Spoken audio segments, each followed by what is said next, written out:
Welcome to the Sports Scouting Report podcast with Lee Brecheen. Hi, everyone. Excited to be here. We're dedicating basically most of the show to recruiting the 220 class for Louisiana. We're also going to talk about the national recruiting at the end of the show. Our mailbag, we'll talk about some of the colleges that did great that no one's really talking about. We're going to talk about all the in-state colleges. We're going to grade all the in-state colleges. We got 2 colleges each segment that we're going to break down all 12 schools. We also have a call-in. Our first guest is Reid Ferguson. Man, one of the top long snappers in the NFL, played at LSU. His brother Blake Ferguson just graduated and has a chance to start in the NFL. Could be the first 2 brothers to start at the same time in the NFL, both long snappers from one college. And get this, their replacement is from the same high school, Beaufort High School in Georgia. That's 12 years in a row from one high school, Jace. I don't think that's ever been done before at any college from one high school, 3 guys straight, 3 back-to-back. We're going to talk a lot about what's going on in Louisiana with basketball, with LSU. We're going to talk about the NBA, about Tremont Waters, how he's doing, Naj Reid, and also Big B Williams, talk about him. We've got so much to talk about. I'm so excited. It's going to be packed with information, so much information. You're going to love it. If you love Louisiana recruiting, we're dedicating the show to that. And we got our fan segment of the week. Nolan Daigle does a great job calling from Houston, Texas.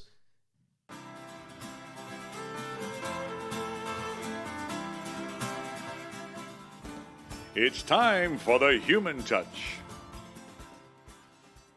Every week we have a human interest story, and Louisiana you've got a bunch of great stories, and one great story that I want to bring is that it's very rare that you see, Jace, 2 brothers that back-to-back not only start for a D1 football team, but a major college program like LSU.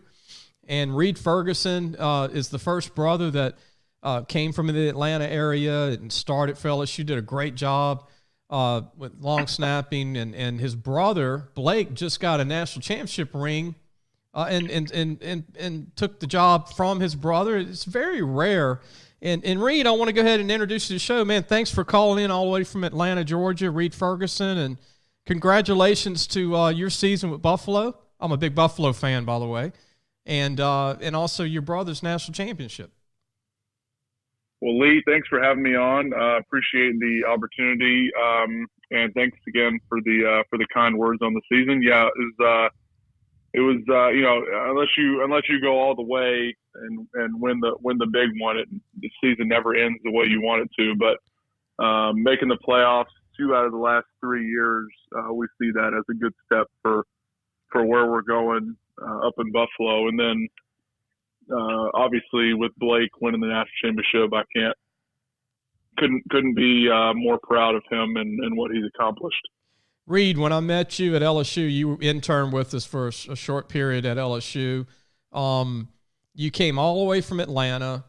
No one in the family, I guess, went to LSU prior to that, and Baton Rouge took you in, and obviously you had a great career at LSU. And what was it about LSU that made you start this family tradition, with your brother following you? What was the reason to go to LSU in the first place? Yeah, I think a big part of it was Coach Miles and the coaching staff that was there at the time. A lot of people say when they're going through that recruiting process is don't go to a school for the coaches, but I would like to echo that, but to a certain degree, I think you have to pay attention to at least the success that Coach Miles had at the time prior to myself getting there in 2000 for the 2012 season, coming off an undefeated season and unfortunately losing to Bama in the title game. But it was really between LSU and Tennessee for me. Those were the two of the 3 schools that offered me, and I wanted to stay in the SEC. So Tennessee was kind of going through head coaches at the time, not really, not a strong foundation for what I envisioned, my college career to kind of look like. So that made the decision a little easier for me. And then obviously the experience that I had at LSU visiting for games and camps and stuff throughout my high school years, that the people are great, and obviously the food is phenomenal. So that was important to me as well. I'll second you on that. Yeah. So, but yeah, no, it was not a extremely tough decision, but there was definitely some aspects that were worth considering for both places. And I'll throw this in there: both my parents actually went to Tennessee. Wow. But that didn't. They were behind. They were behind me either way. They didn't push me one way or the other, which looking back on it, I greatly appreciated. Reid Ferguson here from Buffalo Biills played at LSU, and his brother Blake. 8 years of Ferguson's. What's LSU going to do now, man? 8 years worth of long snappers. I think that's right. That's your longtime friend. The third Buford High School graduate is going to be the heir apparent to you and your brother, Quentin Skinner. You said you're high on this kid. You've known him ever since you were a little guy. Y'all have known each other for a long time. Yeah, Quentin. The hands of LSU special teams are in good hands, I guess I should say, for the foreseeable future while Quentin's playing at LSU. But we've known him, Quentin and his family, for a number of years. He started snapping. We met him at a snapping camp that Blake and myself were at. And gosh, I can't remember. I think Quentin was maybe in third or fourth grade. He was real young for usually when parents start getting their kids into snapping. Most is middle school, but usually it's around middle school. But he was in third or fourth grade. I remember real. He was real tiny at the time. He's pretty big now, but great family, great kid. He's extremely hard worker, and I think that he's going to be very successful. What's crazy is that he's on the team as a freshman, and he gets a ring his first year at LSU. Do you ever tell him anything like, man, you get a ring, you're on the sideline, you're going to be the next guy, but you get a ring your first year at LSU? That's it's definitely thought about that when the game was going on, but you can't. It's obviously nothing I can hold against anybody. There's plenty of guys every year that, you look back on some of those Alabama teams, some of those guys that are just kind of going through the motions. They get rings. But they hardly did anything throughout the season to help the team. So you kind of take it in stride and just realize that it's part of it. But Reid, did you ever feel like, the players, I really admired this. All the players, when they were interviewed, one of the things everybody said is that these rings are for all the players prior to them that didn't get one. Did that make you feel real good hearing that from a lot of LSU players? Yeah, I think, once you leave, there's a certain school pride that's attached, especially when you make it to the NFL. Everybody's proud of where they went, especially if you're an alma mater if your alma mater is a legitimate, top 10 threat every year in and out like LSU is. But being proud of where you went, and along with that school being successful all the time, it's a good feeling. And then especially when they go on and win the title like they did this year, and in the fashion they did. They didn't have very many close games, so. Just being that dominant all season it makes you proud to wear the purple and gold whenever you sport it. Reid, I want to mention this to the public. They don't even realize this. You were not drafted. You were a free agent. You came off the practice squad, won a starting job, man. Unbelievable. That's a credit. It's not easy to do. You worked hard for that. Yeah, it was. That's. I appreciate the kind words. That's. As a long snapper, that's kind of the that's kind of the path that most guys take. A lot of guys, there's not many guys that are playing that were drafted. Most guys were undrafted, and it took them a little while to kind of break through, just because timing is so important, especially when there's only 32 jobs out there, right? So. Right. You have to be available when needed for workouts and whatever it may be. But I was fortunate to get a call from Buffalo after the draft in 2016, and then was very fortunate to get called back on the practice squad as a snapper. That's something that's very rare and something that I definitely worked hard for. But and then them, showing faith in me for 2 seasons, and then giving me a contract extension last January for 3 years, and just very fortunate and very happy to be where I am and be a part of the Buffalo Bills organization. Reid, we got a couple of fan emails from Louisiana. One is they wanted to know about what is it like long snapping in cold weather now in Buffalo. Did that take an adjustment for you? Yes, definitely. It's going from Baton Rouge to Buffalo, it's pretty much as polar opposite as you could get as far as snapping conditions. You're going from 10 or 11 months of heat to 8 to 9 months of cold to chilly weather. So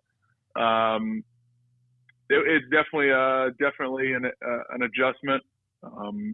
But fortunately, when I was on that practice squad year, that gave me a lot of time to, without having to worry about playing in the games, I was able to mentally prep myself to play in the cold weather, because the mental aspect of it is just as big, if not more, than being able to physically do it in the cold weather. So just knowing how to prepare to play in cold weather games like that was definitely an adjustment, but something that I've learned to love now, playing there for 4 years.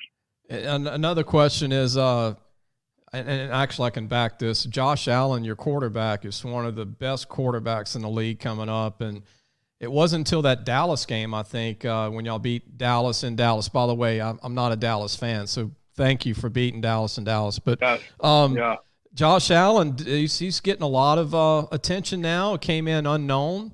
What a great quarterback he can be. And that Dallas game proved to everybody that Buffalo's got one of the top 5 quarterbacks in the league coming up. Yeah, the dude's a gamer, man. He's fun to play with, and fun to watch, when we're on the sidelines. But I love Josh. He's been, he's a very hard worker. Loves to learn the game, and you can see it on and off the field. But he's going to be, he's, as long as he keeps improving and giving us a good chance to win. I did my research before we had you on, Reid, and I looked, and there's never been 2 brothers to start at the same time in the NFL as long snappers. So y'all have an opportunity. Blake, what do you think Blake's strengths are compared to yours doing long snapping? And then obviously, like you said, most long snappers aren't going to get drafted. They're going to have to go into camp, win the job, or beat out a vet. But obviously you obviously think, and I would think you would think this way, but he's got as great of a chance as you as landing a job right in the league. Yeah, we go back to the first part of your question. We're very similar, snapping wise. I mean, we went up to a lot of the same camps. I mean, he obviously learned from me as I was a couple years into doing it when he started. But we're very similar, on the field. But I think the where he is a little different than me is a little bit of the off the field stuff. Maybe he definitely knows how to bring the energy, and he's always been a very outgoing person. So being able to kind of provide that energy spark is something that he's fortunate to have on his side. But it's like I said before, the timing is a huge aspect of our job, and getting a job in the NFL as a long snapper. So it's something I've preached to him for the last few years as I've gained experience in the league. It's you don't get many chances to try and earn a spot doing what we do. So you need to make them count. And even though the first or second or third chance might not work out, you have to keep pushing and stay ready because you never know when your name is going to be called. Just keep grinding, and that's right. I want to mention I did watch your brother take the mic championship week and interview a bunch of coaches, and I was laughing really hard. Him interviewing Aranda. I mean, your brother's definitely not scared to ask questions. He was doing good. I thought he did a good job. Yeah, he's a natural, so that was pretty funny to see. Got a little comedian in him now, a little bit of little. Oh yeah. He thinks. One final question for Reid Ferguson, starting long snapper, Buffalo Bills, former LSU All-SEC long snapper. One person writes in, what do you think, how would you rank Tre'Davious White as a cornerback in the league? Would you put him in the top 2 or 3? Absolutely. Hands down, no doubt. I mean, there was even a little bit of argument. I saw Gilmore for the Patriots got Defensive Player of the Year, maybe for the AFC. And I mean, if maybe if we had more eyes on us throughout the season, I think people would have seen Tre'Davious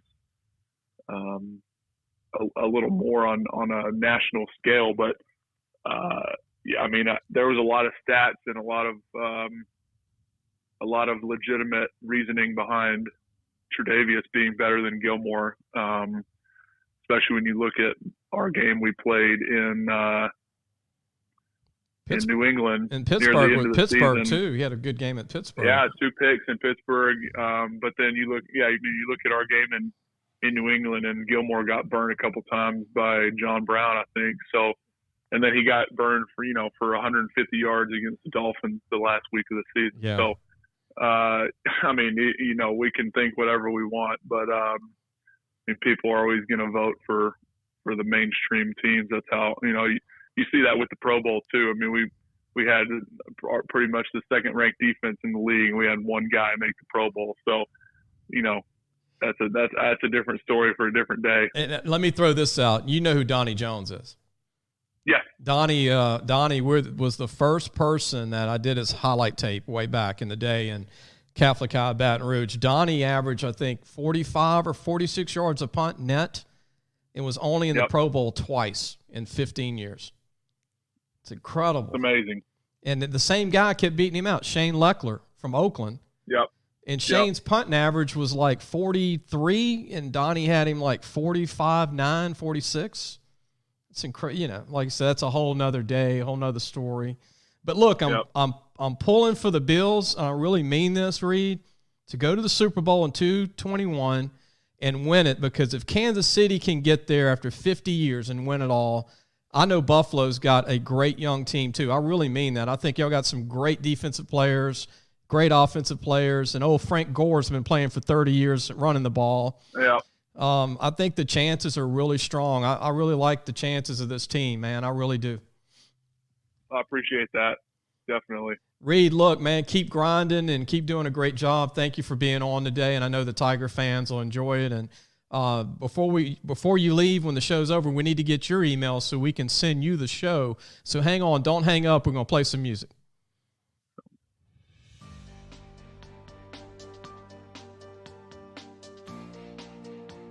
We'll be right back on the Sports Scouting Report podcast with Lee Brecheen. Parents, are you looking for advice on getting your high school athlete recruited by the right college? Lee Brecheen is your answer. Lee has been doing it for over 30 years. He knows the ropes, and more importantly, he knows the people. Lee offers turnkey service from evaluation, creating highlight tapes in the correct format, and complete guidelines for effective communication with the schools.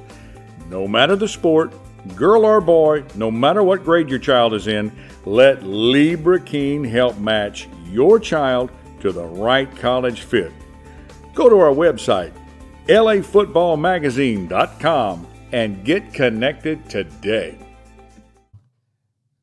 Yeah, Jace, the show today we were talking about, it's dedicated mostly to recruiting.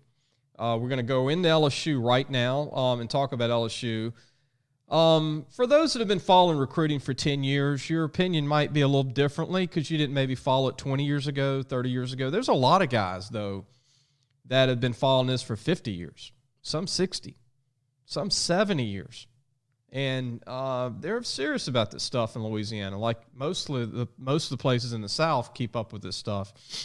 But this LSU class, I'd say it's one of the top 10 ever. I wouldn't say it's the greatest ever. I've seen some great classes at LSU. I've seen some great classes under Jerry Stovall when he was coach at LSU. I thought he was the greatest recruiter ever, by the way. People say Nick Saban was the greatest LSU recruiter. Jerry Stovall, during his era, he didn't lose anybody. Jace, his whole time at LSU, I think he lost one Louisiana player that was a blue chipper in like 3 or 4 years he was at LSU. That's incredible. Saban didn't even do that, or Les Miles. But this was a great class because it keeps it reloaded what they needed. It strengthened some positions they needed to get some depth. I'm excited about Elias Ricks coming in as a corner to be with Stingley and Kerry Vincent and the 3 young corners that played this year. So they have 5 excellent corners going into spring, which is really great. They were short on corners this past spring. Yeah, they were short. I mean, the starters were obviously got Stingley and Fulton, but behind them, you didn't really have much depth behind them. So now you build depth. That's really good. Dwight McLaughlin from Texas is basically going to be a guy that has to gain weight, get stronger, and it's one of those things. Where will he be in fall? Will he move to safety? Will he move to nickel corner? He's 6'2", 185. He needs to get a little thicker. But he's a guy that'll project maybe a year from now, but he wasn't needed as a signee for the upcoming year. He's a guy to build depth. Jordan Tolles is a great safety. He's going to try some basketball at LSU, 6'1.5", about 205, 206. One of the best safeties in the country. It's going to be interesting to see how Jordan Tolles plays in spring. He's an early enrollee. He's out of Maryland. The Baltimore area, and they need a safety to come in. But here's the key. Devontae Lee might be a safety at 6'1", 220. Yep. They're not hurting for safeties. Some of these guys are already on the team. I know Grant Delpit is the reason we're talking about this, is left early for the pros. Yeah, you got guys like Todd Harris coming off injuries and stuff like that. He could be a nickel corner still, strong safety. Eric Monroe. We're waiting for Eric Monroe to kind of come back fully. He's had some injuries from Texas, North Shore High School, where Chasson played.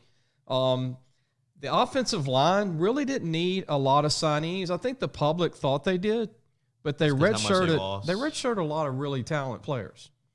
And they have Eddie Ingram back. You get Cordell Thomas. Cordell Thomas is back.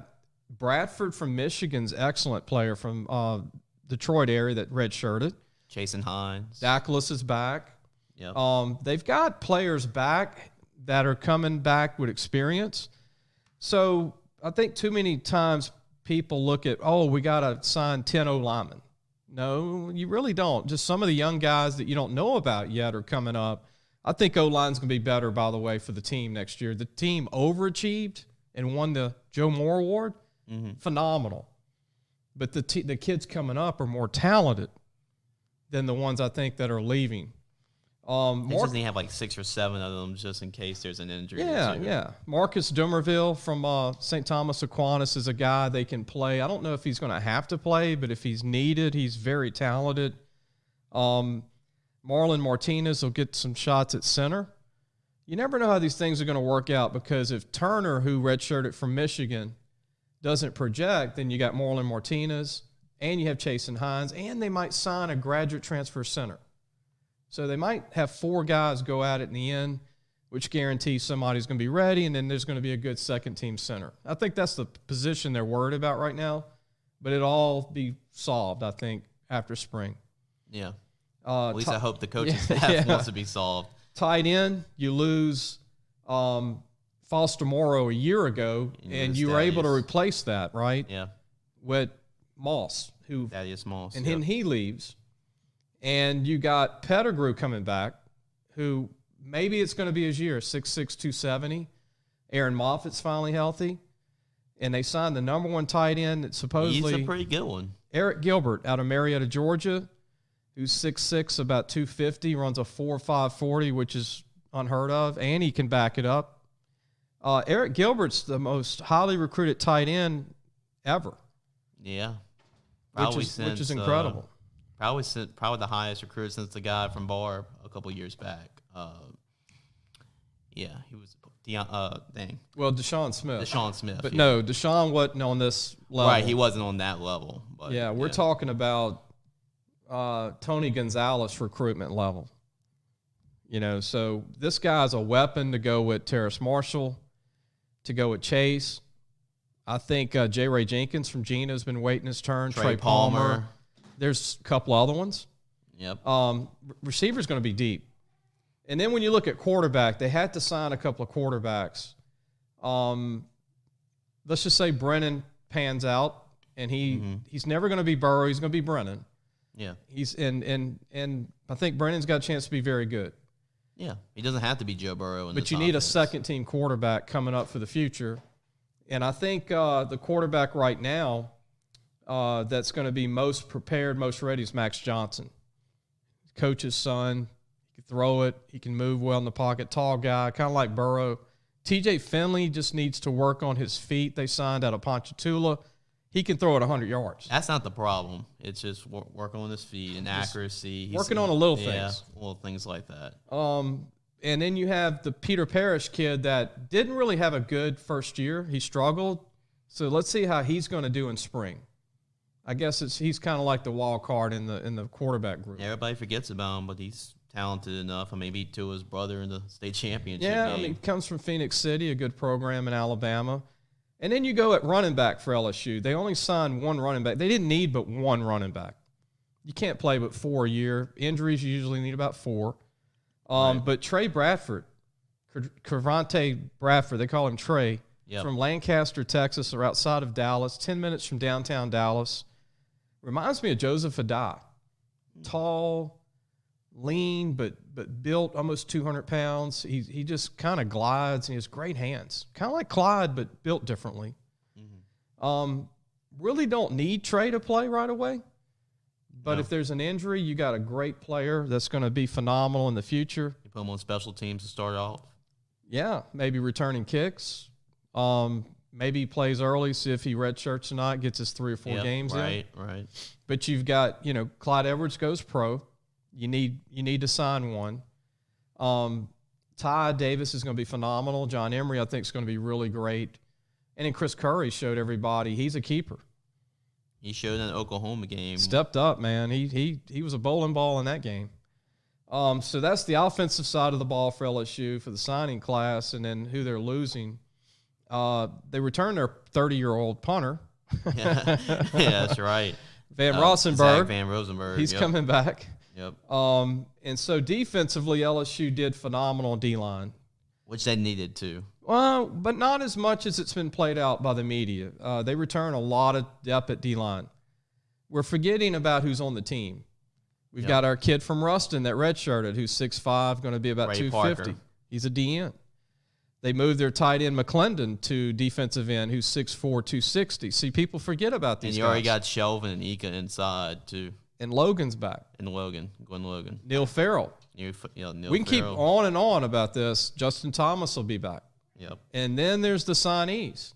There's 6 players that are coming in. I'm really interested to see how this Ali Gay is going to be at defensive end, who was signed from a junior college in Kansas. He's from Washington, 6'6", about 265, got a chance to be 280, lean.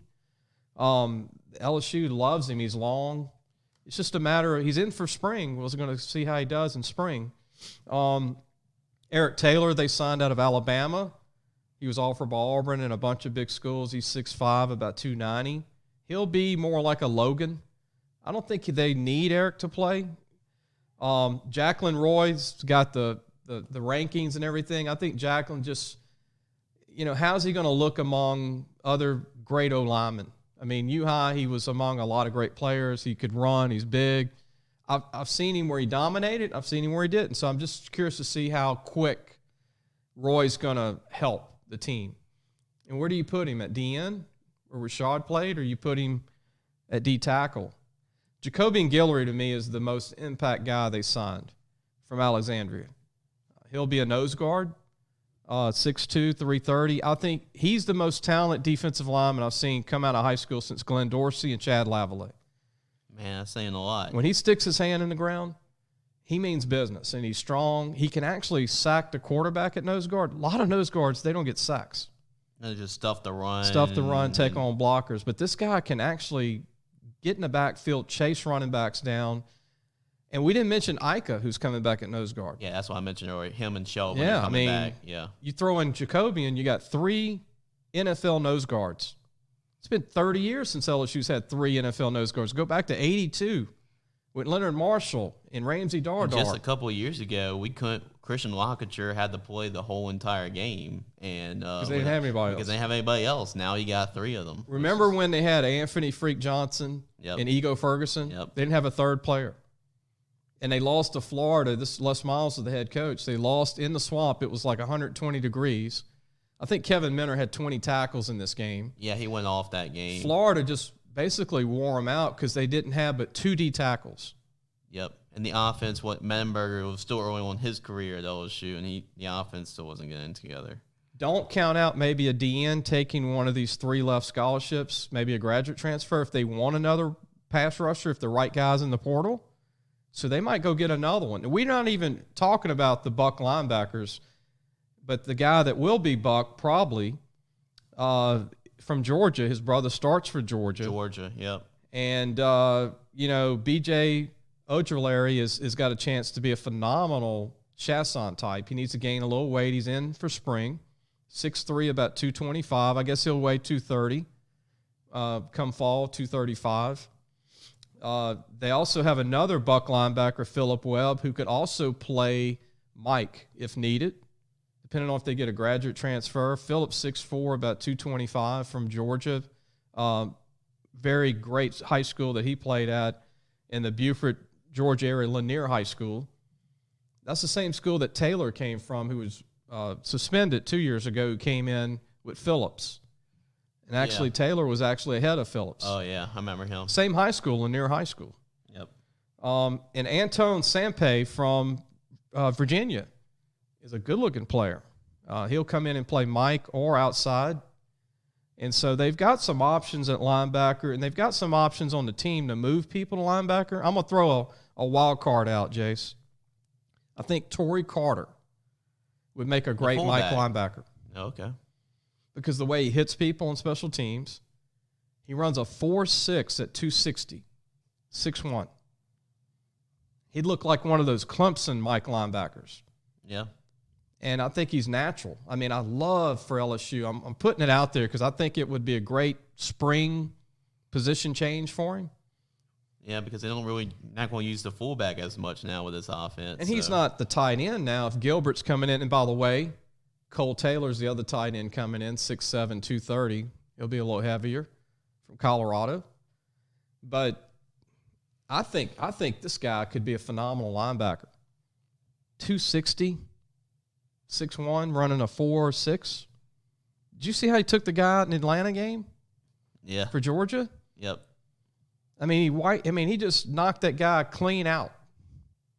And I thought it was a legal hit. Yeah, there's been a couple of plays. Yeah, when he got targeted out the game. Yeah, I remember that. He's done that a few times. But he hits like a linebacker. Yeah, he's crazy. You gotta be insane. You gotta be a little Clay Matthews, right?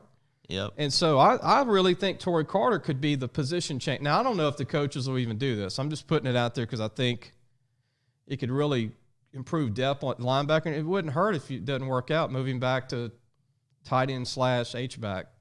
This guy needs to be on the field more. Receivers really didn't need receivers to play, but needed to sign some. Corey Moore. It's always good to have one or two every year. And Corey Moore could get some time if maybe he wins the punt return job, which is going to be tough. He's got to compete with Kashawn Butte, the other kid they signed out of Westgate. Speed.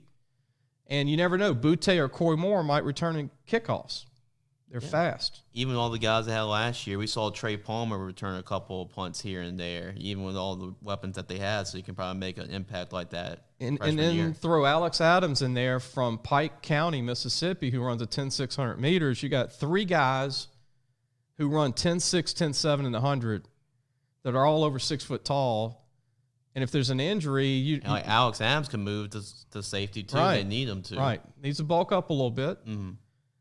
So, very versatile class. They're not done. Xavier Hill is another O-lineman that they don't need him to play from Olive Branch, Mississippi, but, man, he's really gifted. If there's an injury, he's a guard. He could be a center. Josh White's a linebacker I like a lot for defense from Texas. He had over 250 tackles the last 2 years, 300 and something tackles over 3 years in a tough Houston district. He reminds me of a smaller version of White that played at LSU. Devin White. Same height, 6 foot. He's going to be about 240. He's 215. He'll probably be 230 for the season. This kid loves to lift weights like Devin. And he's kind of crazy in a good way too. I think that you give the staff an A+ on the class, and it's not even over. I mean, they've got three scholarships left. And they might grab a huge All-American future guy like a Cole Tracy or Joe Burrow. You never know. Right.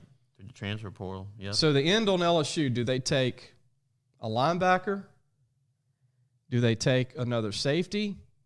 Maybe more ready? Do they take a center?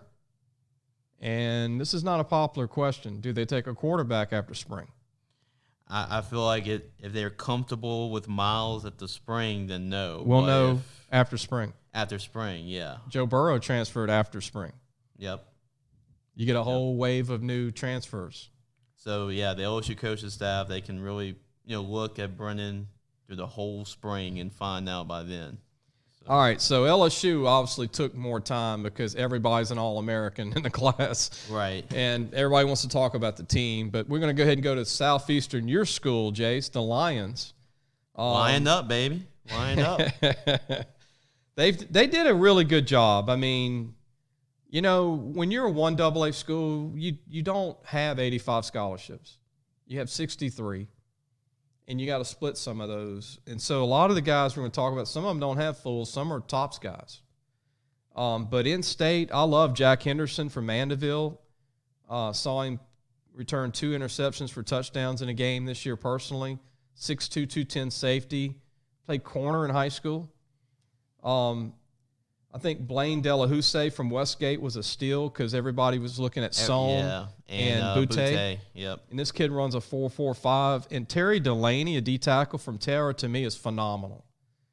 I love this kid, 6'3", 290. This is a really good year for defensive linemen in the state. When you look at Southeastern's class, there's some SEC guys in here that could have went to the Kentuckys of the world, the Vandys of the world. Missouris, yeah. Edward Wilson from Port Allen's very underrated. Yep, I saw him play. He's a good player. Rodney Sopsher is going to be good for them. Was a good player at A-Meet. Yeah, Ishmael's Sopsher's famous little brother. Yeah. Jai Orgeron, who I was high on at South Lafourche, is a very good offensive lineman. He was on the cover of our magazine. Yeah, yep. 6'4", 275, good feet. Cam Jones from East Ascension is a good-looking receiver. Zy Alexander from Lauraville was a quarterback. He's a really good athlete. But he will be a corner safety for them or receiver, 6'3", 175. Three-sport athlete. Yeah, and I like Noah Devlin from De La Salle, who's a heck of an offensive lineman. He could play center. He could play guard, 6'3", 290. And another kid I really liked a lot, and I'm glad the coaches took him, is Javin Turner from Patterson. I watched Javin Turner. He's an offensive lineman from Patterson, 6'2", about 285, runs a 5 flat. And this guy's mean. You talk about mean, I'm talking about like D1 mean. And he's a pancake machine. He could play D tackle for Southeastern, Jace, if needed, because he played D tackle for Patterson. Right. And one other in-state player that they took that I was real happy they got, and Taquan Thomas is a name you hadn't heard much of at a Kennedy High School in New Orleans. Mm-hmm. Phenomenal athlete. 6 foot 190, going to be a safety, strong or free. I don't know a lot about the out-of-state guys. I'm just going to be honest. I'm an honest person. Right. These JC guys, they got guys out of Alabama, Mississippi, don't know, but the majority of the class was Louisiana. I give them an A. If you get A's recruiting 1AA, you're going to be a playoff team constantly in this. Yeah, and they went last year. Yeah, they're coming off their best year in won a playoff game. And won a playoff game, and there's a lot of good things going on with Coach Selfo is doing right now. So, and I like their staff. Ross Jenkins is a former quarterback from Louisiana Tech. He's from Texas. Rendell Miles, character's a former Louisiana lineman. Austin Mitchell. Augustine, yep. Austin Mitchell's a Louisiana guy. D lineman Ronald Cherry's from St. Aug, their coach. And I love what the head coach is doing at Southeastern. He's paid his dues. He's really actually surprising me as a recruiter. Mm-hmm. I knew that Coach could recruit, Coach Selfo. Yep. But I didn't know that he could do this in Louisiana. Like, he's beaten out some D1 schools for these guys. Yep. I think he's just now formed a relationship with a lot of Louisiana guys coming back after 1 or 2 years. So he's really establishing, I guess, like that culture there in Southeastern. And Frank is from New Iberia. Yeah. And he's been around. I mean, he's been at Tulane. Yeah. He's coached at many schools. Coached high school ball in Louisiana, so he knows the coaches from that aspect. And again, I'm going to just go ahead and own up to it. I'm really surprised. I thought it might be a little struggle getting players and blah, blah, blah, but he's really doing a great job at Southeastern. We're going to take a break. When we come back, we're going to talk about 2 more Louisiana colleges.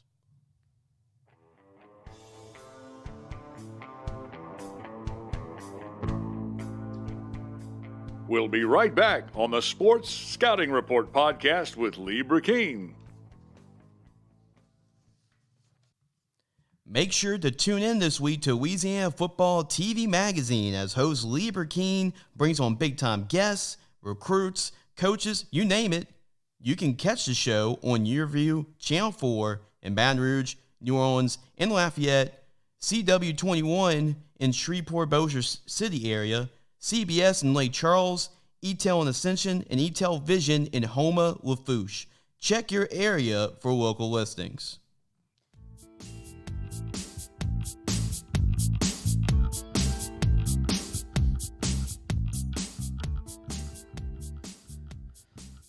We're going to continue going over the Louisiana classes for recruiting for football. And our next college is Northwestern State. Jason, Natchitoches, Louisiana, one of the greatest towns in the state that nobody really knows about, and especially if you're talking to South Louisiana people.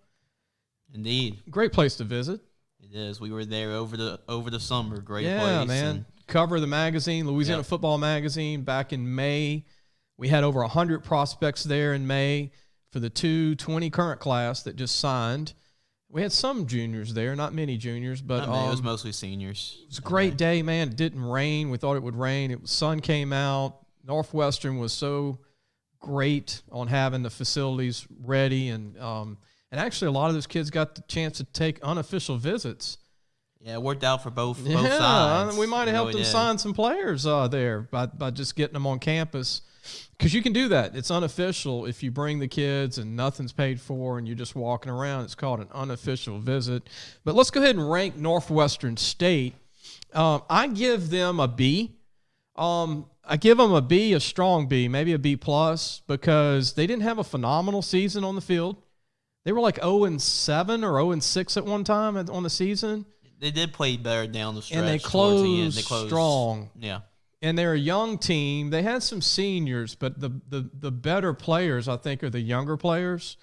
Their quarterback from Lafayette High that redshirted is going to be phenomenal. Zachary Clement. Yep. Clement is a special talent. And they can build around Zachary, Jace. And this class basically was the pieces that were missing.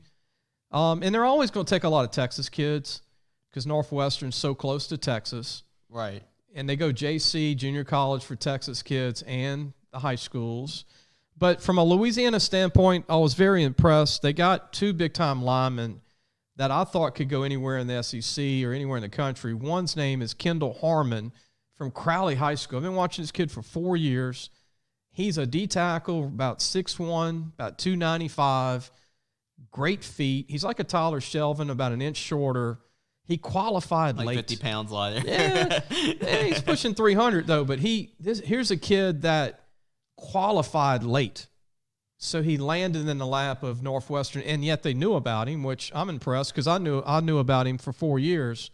He can come in and be a man-child on the D-line for Northwestern and wreak havoc. I mean, this guy can move. And let me tell you, Jace, this guy plays with a reckless abandon.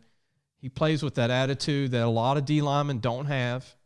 So he's not a project. He's a guy that's going to come in and play right away. And you don't see that kind of D-tackle go into the conference in 1AA every day. No, not every day for sure. The second D-tackle that they got was Johnny Mitchell, a big-time player from North DeSoto High School who started as an offensive lineman and then played a little D-line his senior year and looked good.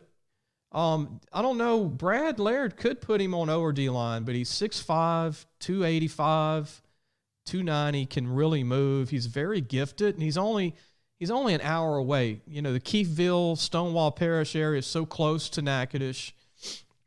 But Johnny Mitchell could have went to the SEC. And to get 2 SEC-type D-tackles is something Brad needed very badly in this conference. Because, look, there's some good offenses in the Southland Conference. And you need good D-lines. And then they got a linebacker away from Army. He was committed to Army, Princeton Malbrew. Right. Who's 6'2", 220. Yep, it was the MVP of the state championship game. 130 tackles his senior year, had over 100 his junior year, was committed to Army. Actually, when we were doing our TV show, 2 weeks ago? A couple weeks ago, yeah. He was one of the 9 Army commits. So Brad Laird went in there and scooped him up, got him to decommit from Army, and got him to go to Northwestern. That's another big win for the school. I like Logan Gabriel, his teammate at Lafayette High, a phenomenal running back or linebacker. This guy's a player. He wasn't ranked. He's a load. And he wasn't ranked high. But I'm surprised. We're talking about a kid that's 5'11", 220. Yeah, he's put a load, together. Put together, yeah. And he's super strong, super quick.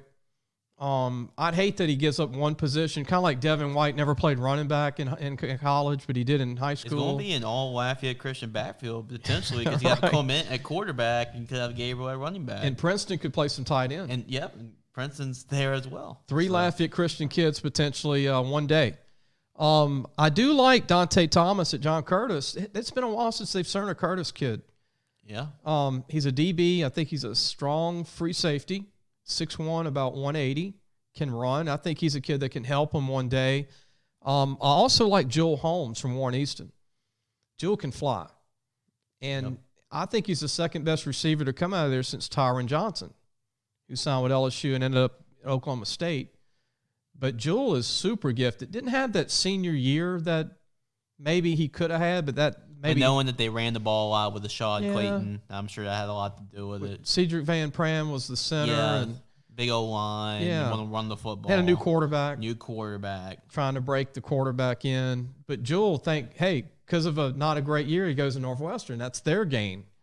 And then I like Malik Carey from Captain Shreve. Malik could play receiver, corner, safety, 6'2", 190. The sky's the limit. He's still a little raw, but he's very gifted. I like Isaiah Robinson from Parkway, who's a DB. Isaiah didn't have a great senior year, but, man, when you look at a guy, just look at how they look and how he runs, he looks like a pro corner. So, I mean, another great pickup for Northwestern State. One other kid that I love, and actually Brad Laird coached this kid. He was his coach at Ruston High School. How about that? Isn't that crazy? Jordan McLean. He's a beast. Yep, Ruston High School. 6'3", legit, 285. He's a mauler. And Northwestern needed a big-time O-lineman. You know, it's hard to get O-linemen in 1AA. They're difference makers. I think Jordan McLean's going to start day one. Very well could be. I think he was an SEC O-lineman. I just, I don't get into these rankings. I get into how good a kid really is and how determined, how good he is. From a Louisiana standpoint, I give him an A. From a full class, a B+. Like I said, they might still bring in 2 or 3 more. Might bring this class up even more. They might go get him a couple of big-time transfer linebackers maybe. Maybe another DB, maybe another receiver. They definitely don't need a quarterback. No, they do not. They're stacked at quarterback. Yep. And the sky's the limit for Brad They Laird. lose Shelton Epler, but having a guy like Zachary Clement there at Northwestern State is going to really help them in the future, long term. Well, I really think this is when colleges make good decisions by not letting Brad Laird go, because a lot of colleges would get, under the pressure of starting 0-7. Yeah, a lot of people have short leashes. Yeah, they don't give a coach time to build his program, and I think what's going to happen, Brad's going to have the opportunity to prove everybody wrong in 2020. And this is the year they're going to be judged anyway, and I'm glad they brought him back. He's a good guy. I've had a chance to meet with Brad at Northwestern and talk to him. I met him. I knew him way back when he was an assistant at Northwestern, and obviously he was a head coach at Ruston High School. So I'm a big Brad Laird fan. I think the staff's a really good staff. And this is going to be a team to reckon with. Yeah, a key year for them. Clamont's going to be a great player in the Southland. He might be the key piece to turn that whole program around. It's been since Bobby Hebert, since Northwestern. Yeah, since Northwestern had a Louisiana quarterback, like from Louisiana, and then Craig Nall. Those two, everybody thinks of those two quarterbacks at Northwestern, but it's been a long time since Craig Nall played and Bobby Hebert. Right? Yeah, it's been over a minute for sure. Clement, to me, is the best quarterback they've signed since those two, and I really think he's going to be great. We're going to turn our attention to Louisiana Tech. They call them La Tech. Yep, the Bulldogs. Ruston, Louisiana. Nobody does a better job of evaluating who LSU doesn't get in state. I know UL's doing a good job in Tulane lately. ULM's doing good with Viatar. We talked about their classes. We talked about all the 1AA schools and also Louisiana College, D3. But no one does a better job of evaluating, let's just say, people that maybe LSU could have gotten, didn't have room for, and they end up being great players at Tech. Yeah. The DB from Thibodeau that went out early this year, the junior corner. Amik Robertson. LSU didn't have room for him. He goes to Tech. He makes All-American. Right? Yeah, but pretty much another Honey Badger. Remember Trent Taylor? It's too short to go to LSU. Vansel Christian. What does he do? He catches 200 passes at Tech. He's now playing for the 49ers.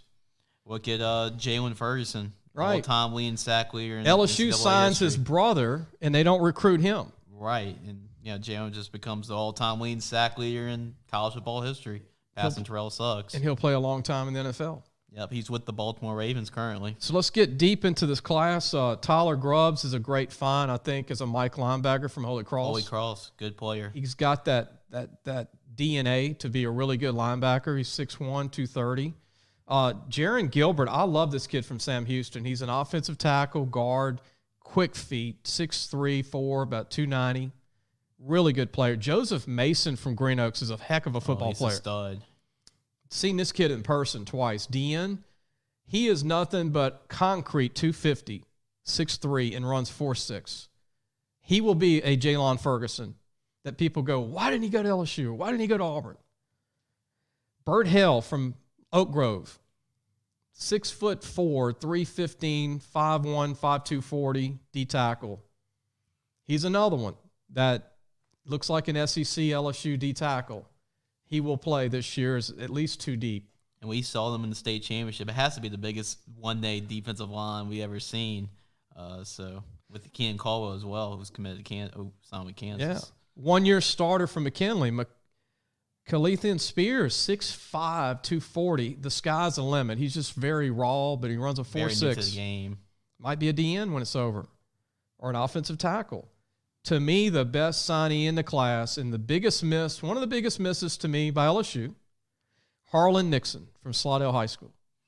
Yep. Running back. Nixon. Yep. He probably ran for like 5,000 yards and like close to 80 touchdowns the last 2 years. The reason Harlan did not get an SEC offer was because he didn't hand time at a camp 4.5, 4.4. I think he did 4.6, 4.65. But let me tell you something, people.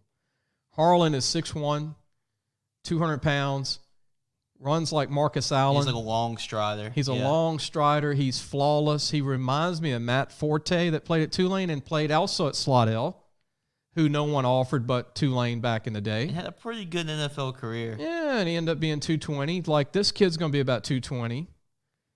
But let me tell you something. He's the best signee to me as a pro prospect. And there's some good ones we talked about. But Harlan is just different. Now, I know LSU went out of state to get Trey Bradford, and I'm sure he's a good player. But this is one that you need to follow, people. If you're into recruiting and not so much into just rankings, Harlan Nixon will be playing in the NFL barring an injury one day. And he'll probably rush for 12, 13, 1,400 yards for Tech, especially with the talent they're going to have, Jace. Yeah, they always have talent at quarterback and skill positions, but at the receiver position, when they get a running back like that, that's going to even make him even more dangerous offensively. One more player I want to mention that turned down Northwestern of the Big Ten is Krishawn Fisher from North Shore. Yeah. He's a buck linebacker or an outside backer, 6'3", 220, 4'6", super gifted player. Will be about 240 when done or bigger.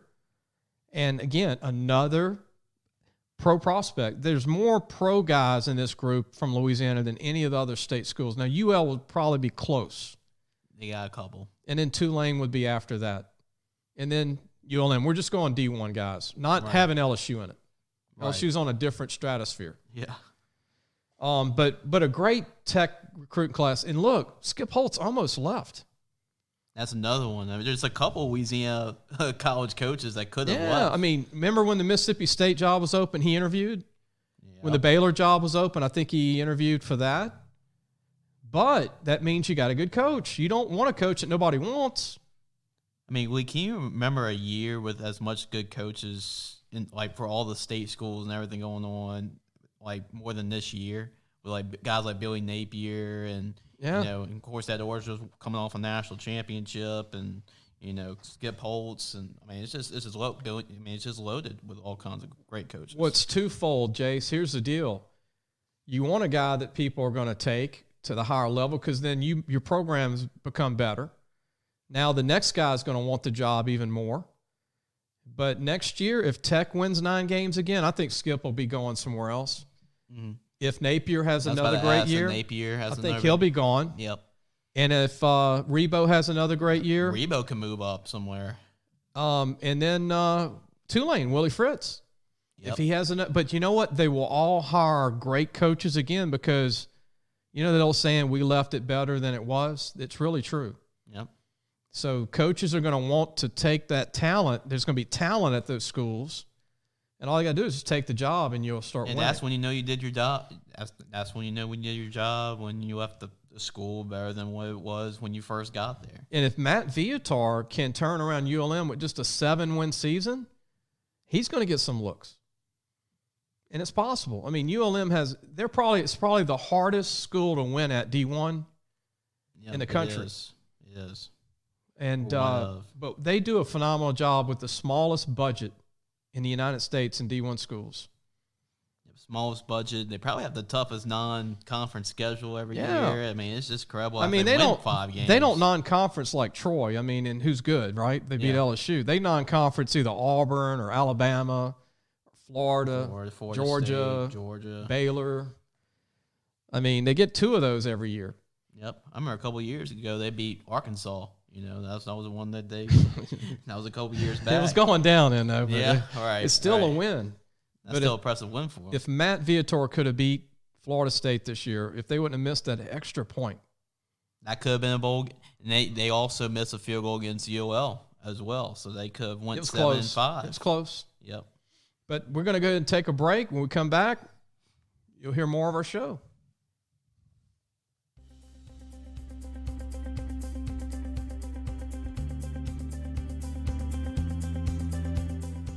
We'll be right back on the Sports Scouting Report podcast with Lee Brecheen. Make sure to check out our website at lafootballmagazine.com for all the latest recruiting information statewide. This week, check out all of our recruiting interviews with all the latest prospects and coaches.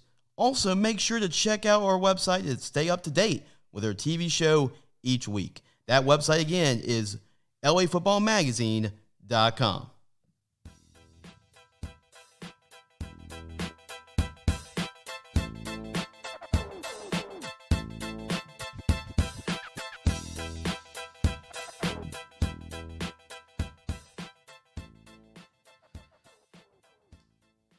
Welcome back, Lee Brecheen, Scouting Report with also Jace, LeJeune, our producer. We're talking recruiting.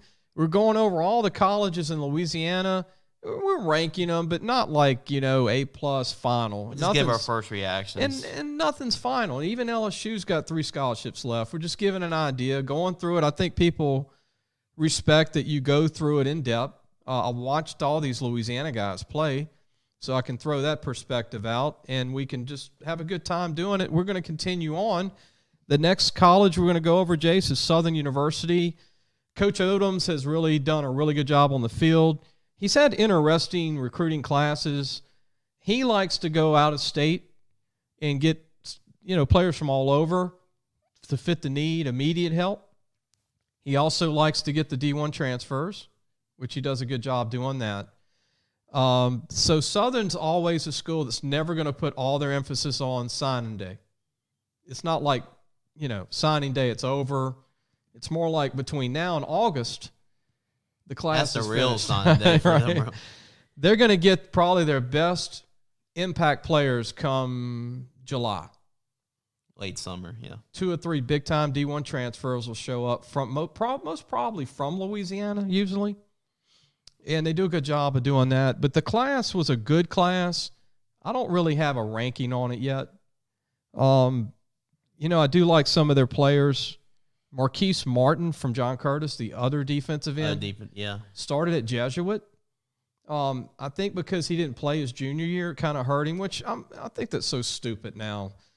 Coaches go, well, we didn't recruit him because he didn't play his junior year, but he's 6'2", 260, runs a 4.8. He did play his sophomore year, so he did play, right? He get film from that. Well, why didn't you see him play his sophomore year? So I did see him play as a sophomore at Jesuit. Sat out a year at John Curtis. I think he's going to come in and play right away. He'll be a DN. Might bulk up and be a D tackle. That's crazy. They had Angelo Anderson on one side, and he had Marquise Martin on the other side. And 5 D1 DBs on that defense. One of those DBs is going to Northwestern State. We'll talk about Dante Thomas. And they had one Corey Wren going to Florida State off that Curtis team. We're going to get to all that later. Sure. But, I think Carlin Davis, to me, from Higgins, I told you this summer, big-time player. Yeah. And I said, call Coach and get his thoughts for the preview magazine, right, back in July. And I'm like, this guy's phenomenal. He played quarterback when he started off as a freshman. He can fly. This guy can play corner, play receiver, slot receiver, punt, kick return. Could play quarterback if they wanted a short guy that can run. But I think Carlin Davis is going to be a stud, and they're going to be like, where'd he come from? What he wasn't ranked. Yeah, that's the thing. They always look at the St. Augs and the the Rummels and the Jesuits, John Curtis. But, you got the Higgins, you got other schools with a lot of hidden gems around. Well, the New Orleans Green area. from LSU came from Higgins, was a quarterback, played with Skylar Green. He was the last big name to come out of there. And then there's Ethan Howard from Cecilia. You saw Cecilia. I saw Cecilia. Yep. Ethan's a big old tall kid, 6'4", about 225. He looks the part. Just needs to continue to fill out. He can move well. He's just raw. And then Tiki Reese from Neville. I don't remember Southern ever signing a Neville player under Odoms. Yeah, I think it has to be a first for them. First player. But, when you get a D tackle from Neville, you get a good player. You get a well-coached player. Tiki's about 6 foot tall, about 270. And let's get back to this craziness of recruiting, Jason. I don't want to mention any names, but Tiki is a big-time D tackle, by the way. Mm-hmm. He probably will go in and start for Southern. He's 4'8", 40, 270, 6 feet, can play DN. And I was going around the state asking colleges, what do you think of Tiki Reese? And they're like, well, he's short. And I'm like, no, you didn't hear me. Have they seen Aaron Donald play? Right, 6 foot, right. And he's most dominant defensive lineman in the NFL. How about Booger McFarland when he played? Yep. 6 foot. How about Glenn Dorsey, who was 6'1"? Right. John Randall, who played for the Vikings for a long time. He was about 6 foot. But anyway, without naming, there was like 15 college coaches. We can name going on. He was too short. I'm like, he can play, and you're hurting for D tackles. But look, Southern got him a great D tackle. He's the best player to me in the class. Because first of all, what's the hardest position to recruit 1AA? O and D lineman. O and D linemen because all the great D linemen and O linemen are going D1. And so you're getting all the raw guys that need development, right? And you got to play them because you got to play 10 on each side of the ball. Well, you're getting a Tiki Reese from Neville, who's from a great program. He doesn't like to lose. And he's got a motor that's like crazy good. I wouldn't say Aaron Donald yet, but he's a kid that can move. And he can come in and play and maybe get 20, 30 tackles, maybe 3-4 sacks as a freshman, and he can be a leader. And Richard Lawrence proved that Neville linemen, they stick to the college. He could have went pro. Remember Richard Lawrence? He could have left his junior year, but decided to stick it out, want to go try to win the national championship. What does that tell you about Neville? Those kids are they're academic, sound, and they're football players. And take your hat off to Coach Mickey McCarty and that program they have in Monroe on Forsyth Avenue. Neville is a great school. Look, if you're a D1 player and you're from Neville and you're a college coach, I'm going to sign you players if I was coaching college football right now because these guys project. Yeah, if I'm ever recruiting the Monroe area, that's definitely one of the first places to go to. They didn't list this in the signing class online, but I was at, and we'll talk about this later in the show, I was at Southern Lab for their ceremony, which I was so honored. They honored me with a 30-pound trophy, man. And but I was honored to be at Southern Lab High School, and they signed a Southern Lab football player that I like a lot in Michael Wicker, who's a DB. Again, it's not listed online with the class, but 6 foot 180. I think Michael Wicker can come in and play some nickel corner. I love him. I don't know why. Again, he fell through the cracks, if you want to use that word, but 4.5 40, good student. Like Neville kids, Southern Lab kids all project. They're all good students. That's a perfect place for Southern University to have a place like Southern Lab with all these prospects that come over the last couple of years. Yeah, basically Wicker walks out of his school right. and he walks across the street to the stadium. That's it's a really football across the street. It's a football field from the football field. That's how far Southern Lab High School is from Southern's football field. It's a football field. He's already familiar with the stadium, so. But that's Southern University. Again, we're not going to rank the class because the majority of the class will be finished this summer. And I know Odoms is looking for 3 or 4 D1 transfers, maybe a couple of JC linemen. We got to take your hat off for getting Tiki Reese. I like Michael Wicker. Again, Carlin Davis is a great player from Higgins. We'll go ahead and talk about the Cajuns, man. The Ragin Cajuns. UL. They want to be called UL, not ULL, right? And right. I think they're on their way. And I'm having a struggle. Who had the better class between Tech and UL? Tulane, I would put 2 in the state from a D1 standpoint. Right. Besides LSU, of course. Besides LSU. Yeah. So it'd be 1 LSU in their own world of recruiting. Yeah, they're always going to be number 1, the state. So the other D1s we're going to rank separately, and I would go 1A UL, 1AB Tech, and then C, an A+ for Tulane. So all 3 did great because LSU took 5 Louisiana players. And not only that, they kept the players in state.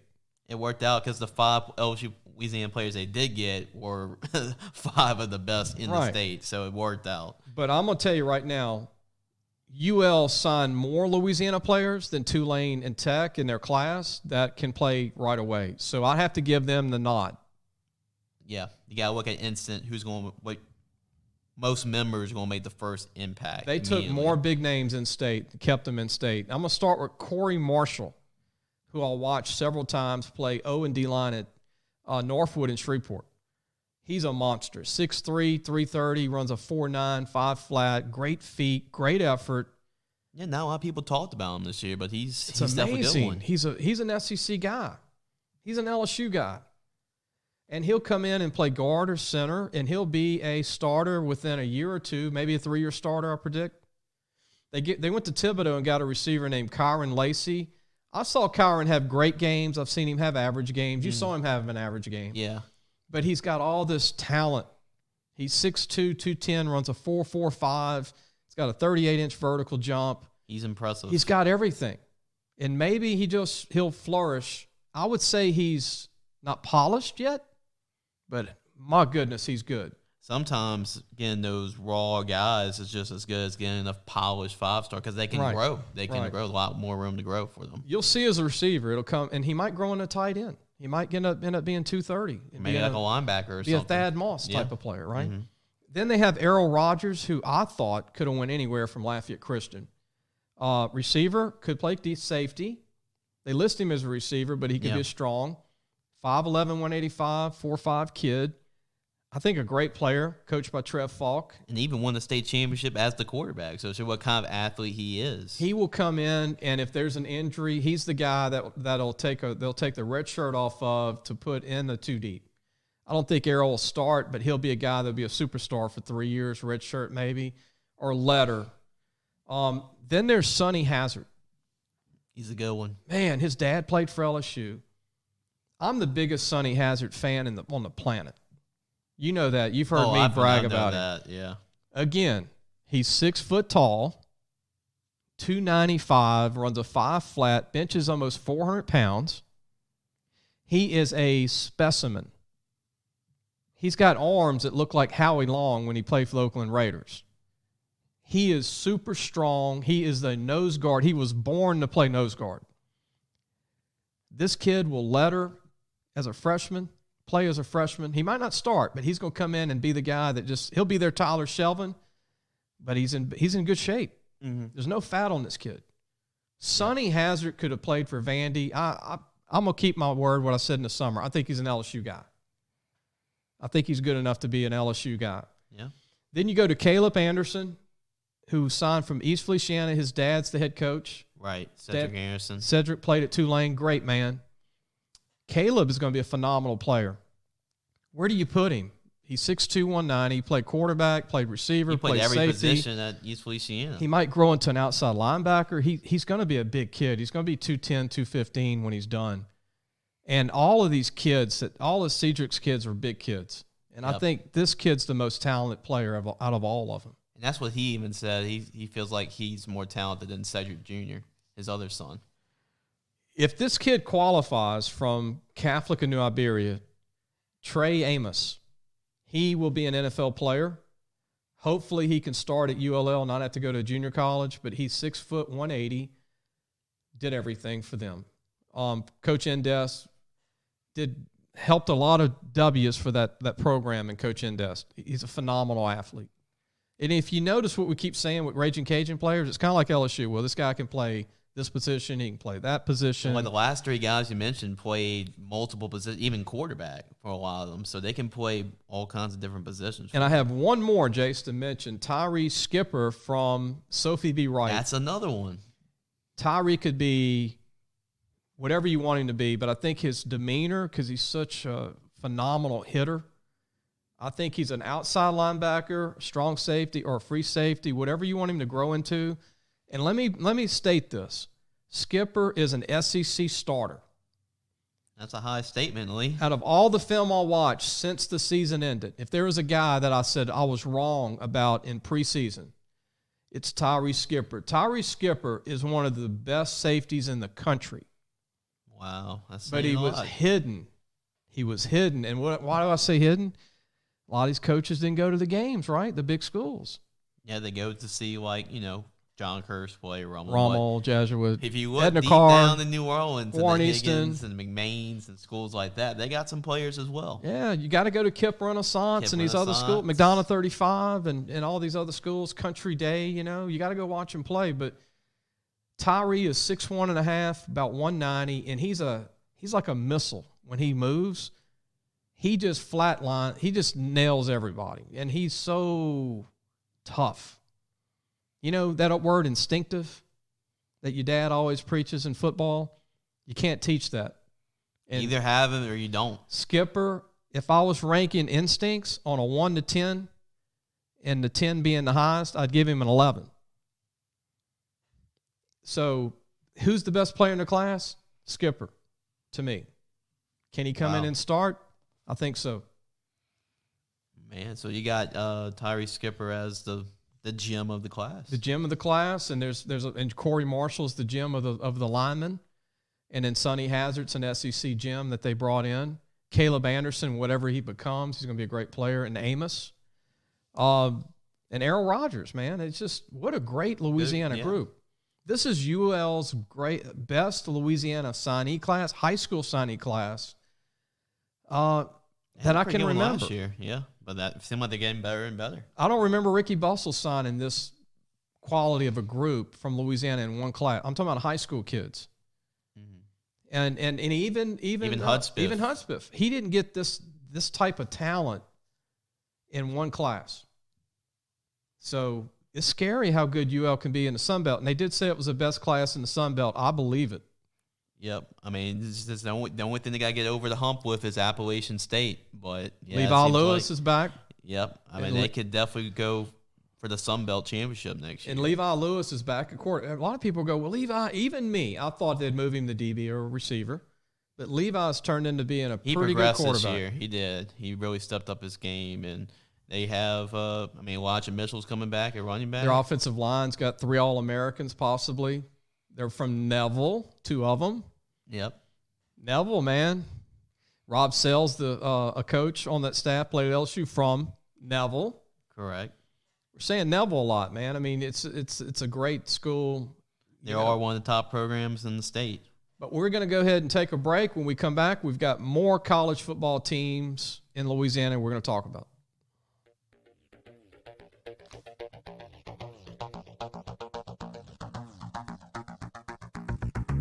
We'll be right back on the Sports Scouting Report podcast with Lee Brecheen. Parents, are you looking for advice on getting your high school athlete recruited by the right college? Lee Brecheen is your answer. Lee has been doing it for over 30 years. He knows the ropes, and more importantly, he knows the people. Lee offers turnkey service from evaluation, creating highlight tapes in the correct format, and complete guidelines for effective communication with the schools. No matter the sport, girl or boy, no matter what grade your child is in, let Lee Brecheen help match your child to the right college fit. Go to our website, lafootballmagazine.com, and get connected today.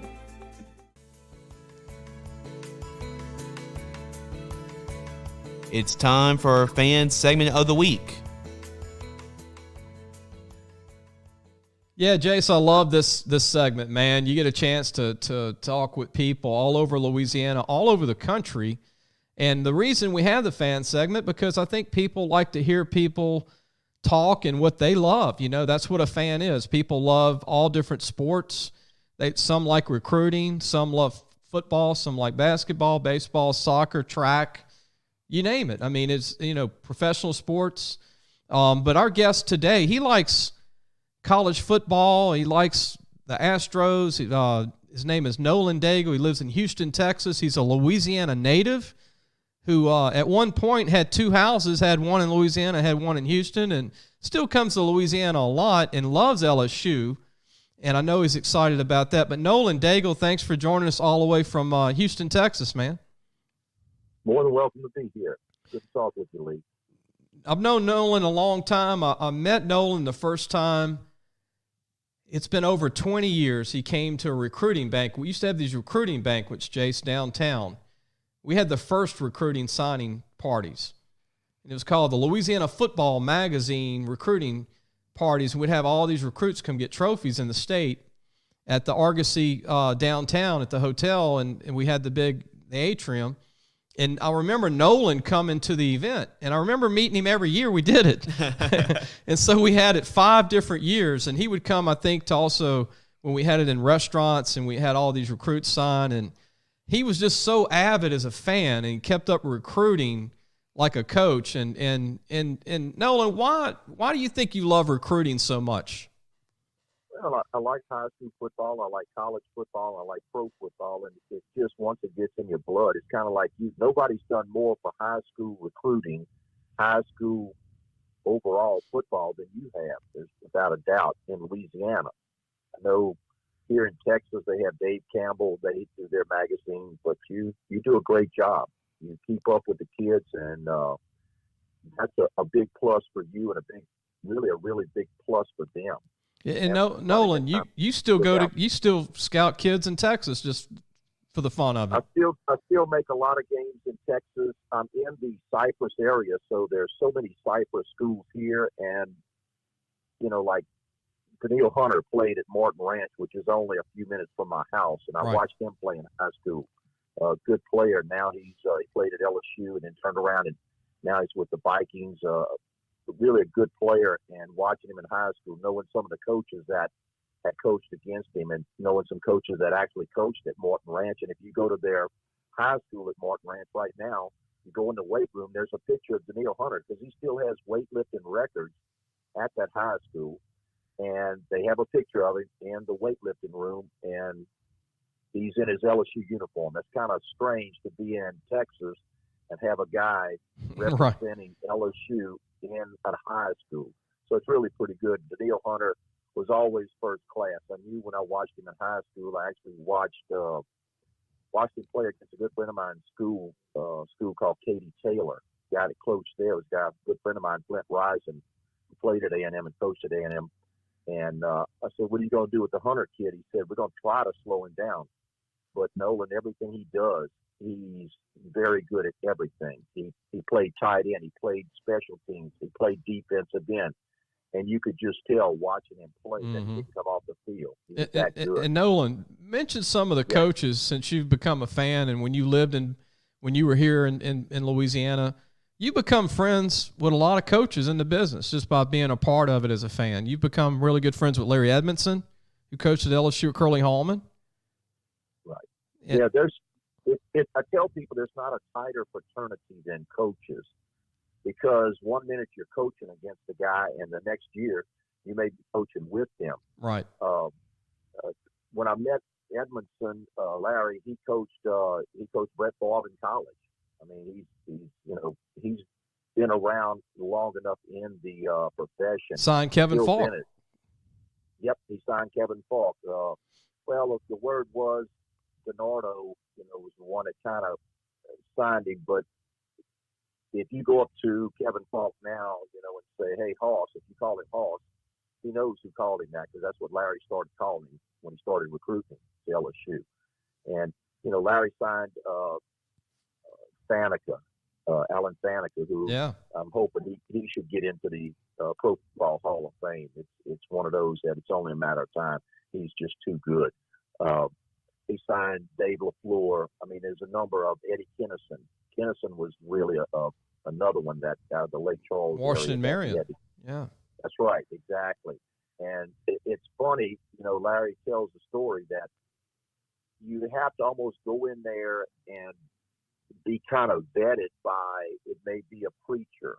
At that time, I think Eddie Kennison was a preacher's that really kind of helped look over the family, and they looked up to this preacher. So Larry had to kind of get vetted by him. And you hear these stories and stuff like that, how did you get this kid, or how did this kid, and it's a relationship. And you can see that with LSU now, getting players and to go into another state and get a kid to come to your state. That's really not easy to do, especially like right now, if you look at LSU recruiting, getting guys in from California, the West Coast, the East Coast, and everything. It's not easy to do, but when you sell a label, a brand, kids start to look at it, and they can see a genuine interest in their kids, not just the football side, but making sure, hey, they're going to get you an education. Well, Nolan, let's turn our attention to LSU. You're a huge LSU fan, and you went to the national championship game, and you went to the game, the SEC championship game. And you go to most of the games, even though you live in Houston, Texas. But tell everybody, what was your journey like starting with the Atlanta game all the way to the national championship game? Because you were just excited, right? I mean, it's just, you're still excited and happy. No doubt. This will be a high until, you kick off in the spring game. But, yes, I ended up making the A&M game. I've been knowing, in fact, Larry Edmondson coached with A&M's coach. Jimbo Fisher, excuse me. The name slipped me for a second. Yeah, that's fine. And, they coached together back at Auburn with Terry Bowden. It was back in the mid-'90s and mid to upper 90s. And that's how that started. So I got to make the A&M game, which was really one that was fun to watch. We put up 50 points, and that was really because of what happened the game the season before was kind of payback, and you could see that the team and the coaches wanted to get back on that track, wanted to right that ship from what happened there. From there, I went to the championship game against University of Georgia. Most of the people there, I have family living outside of Atlanta, so I was able to stay there and make the games, both games, the Georgia game and the Oklahoma. And both of those teams really thought that LSU was going to stumble. They were going to have that bad game, and it was going to be against them. And it never happened. And also, I made the game in New Orleans. All three of those are basically all four of those games. This whole season has really been a once in a lifetime, and I was glad to be able to make as many of those games I could.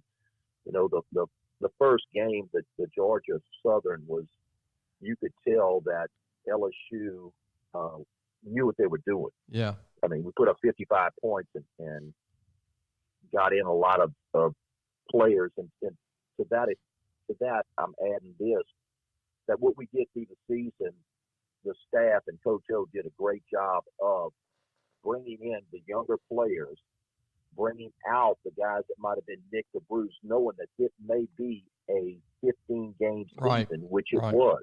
If he wouldn't have done that, no telling how far or how somebody with a continuation of an injury or a nick or a bruise or something would have planned out. But they did it about as meticulous as you could, doing those things, allowing guys to sit out certain games because of a nick or a bruise or something, and allowing the other guys to come in and play. You look at the three freshmen that came in, the Flott kid, the Jones kid. Those guys came in and got some experience, maybe against a little bit lesser competition, but they still got in-game experience. Right, Jay Ward from Atlanta. That's exactly right. No, we got Nolan Daigle here, a fan, from LSU fan, a big recruiting fan, lives in Houston, Texas, from Louisiana. Turning our attention, Nolan, as a fan, you living in Houston, what's it like to go to an Astros game?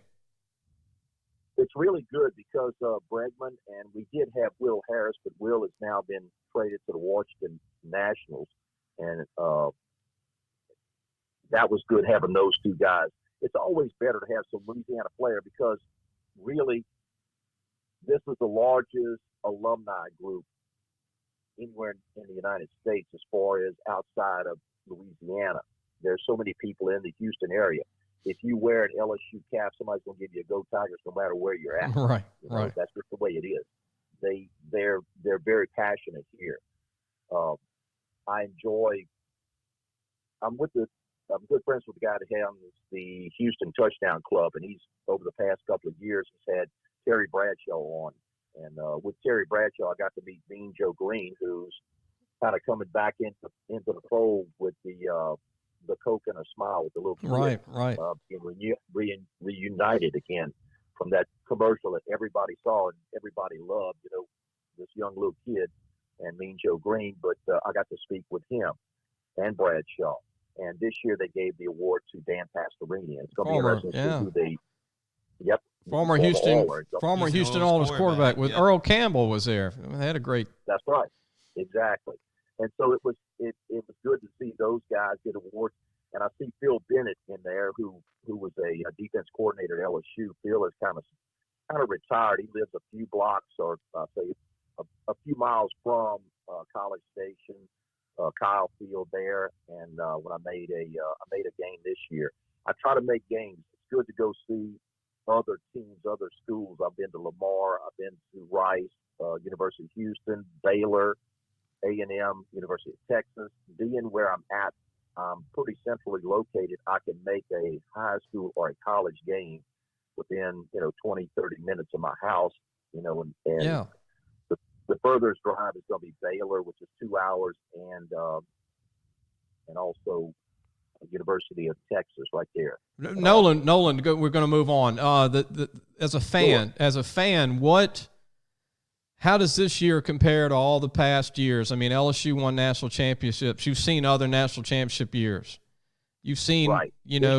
You were probably a little kid when Billy Cannon won the Heisman, and now you got Burrow winning the Heisman. But what was this year like for you as a fan compared to all the other years?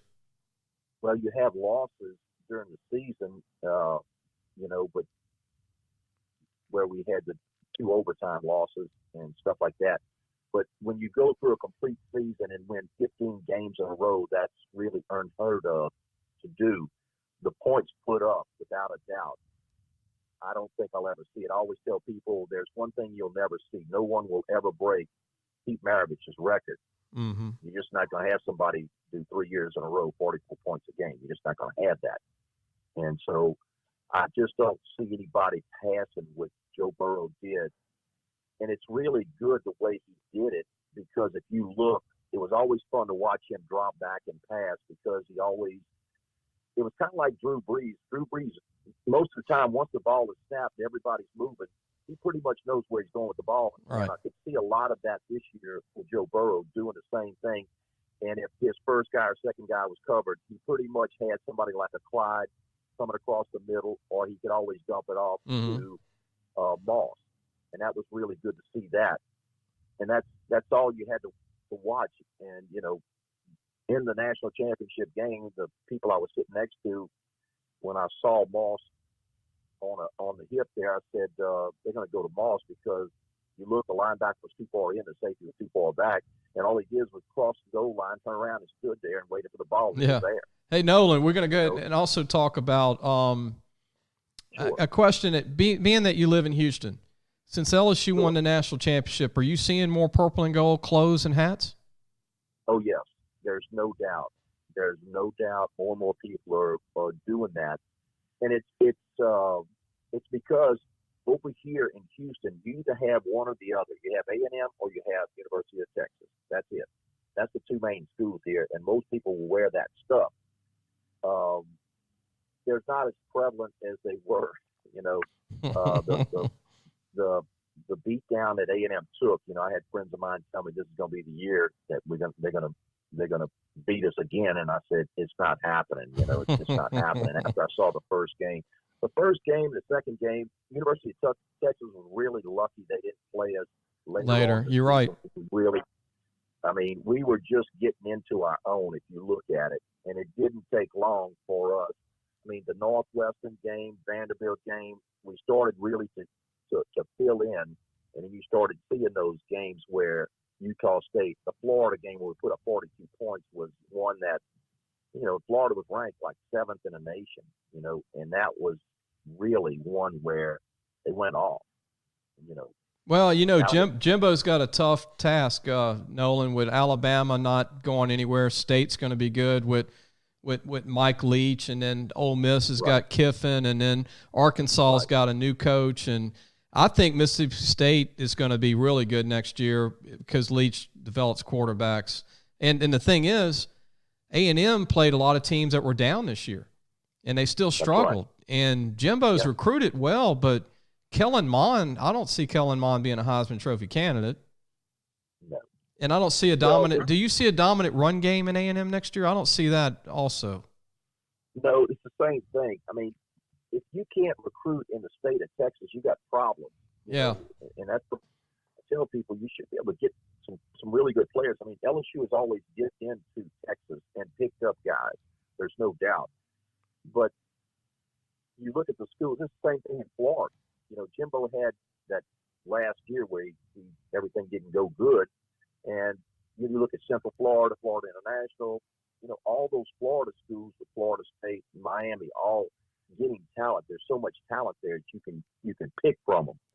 And it's the same thing in Texas. And Jimbo, I agree with you. He's trying to find an identity there, and he's running a lot of his same stuff, and that's what kind of hurts him. He's got to get somebody in. Same thing that happened with Georgia. I told the people at Georgia, which I have a number of people that are married there, relatives now into the University of Georgia. I said they're going to have to change their offense. They're going to have to. There's nothing they can do. And they lost Jake Fromm. Really Fromm wasn't progressing. Yeah. And then the telltale was Fromm leaves. That's not a good sign. And then they take this Wake Forest transfer who I don't think Wake Forest you can't even grade how good the guy's going to be. Let's be honest, the quarterback coming in. But the ACC defenses are not like the SEC. So he's rolling the dice with a Wake Forest transfer. Right. It's going to be one of those, but you saw he's starting to bring in coaches on the offensive side. He has to do that.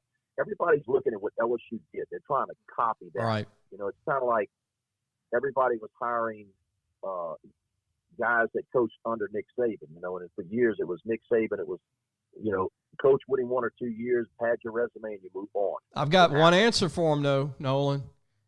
You can't copy Joe Burrow. That's exactly right. It's going to be very hard. You can copy somewhat the offense. Watching a little bit of Miles Brennan, he's got an arm. There's no doubt. The Manning Passing Academy, you know, the people over there told me, said his arm, without a doubt, he's got a whip. He can junk it, and it's just fine tuning everything else. Once he gets into the spring and starts getting with the offense, and the more anything, it's repetition. You know, knowing where to go with the ball. And he's going to have star receivers around him, and that's what you got to have. Exactly. There's nobody in the nation, not just the SEC, that returns 2 better wide receivers than Chase and Marshall, without a doubt. There's nobody. And then you throw in Eric Gilbert, right? And then you throw in Emery and Todd Davis, and then Curry, and then they're you know, it's just Trey Bradford. Exactly. They just signed from Lancaster, Texas. But Nolan, keep being a fanatical fan, man. We're friends. I'm glad that we've become friends over the years, and there's nothing like sports, huh, friend? Nothing like it.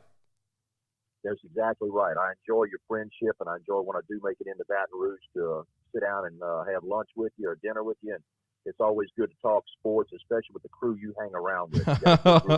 And if anybody ever meets Nolan, if you're not a sports fan, you'll become one, because it's just, he needs to one day have his own 24-hour site for football. I mean, but he does it already. He's 7 days a week talking football. Thank you, Nolan. Talk to you soon. Thank y'all too. I enjoyed the talk. There's no doubt. That was Nolan Daigle from Houston, Texas. Big LSU fan. We'll be right back.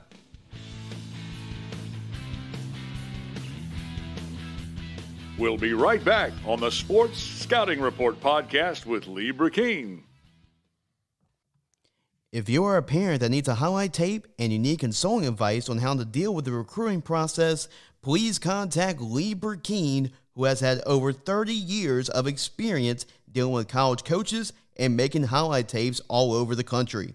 For more information, please contact Lee Brecheen at lbrecheen@aol.com. That is lbrecheen@aol.com.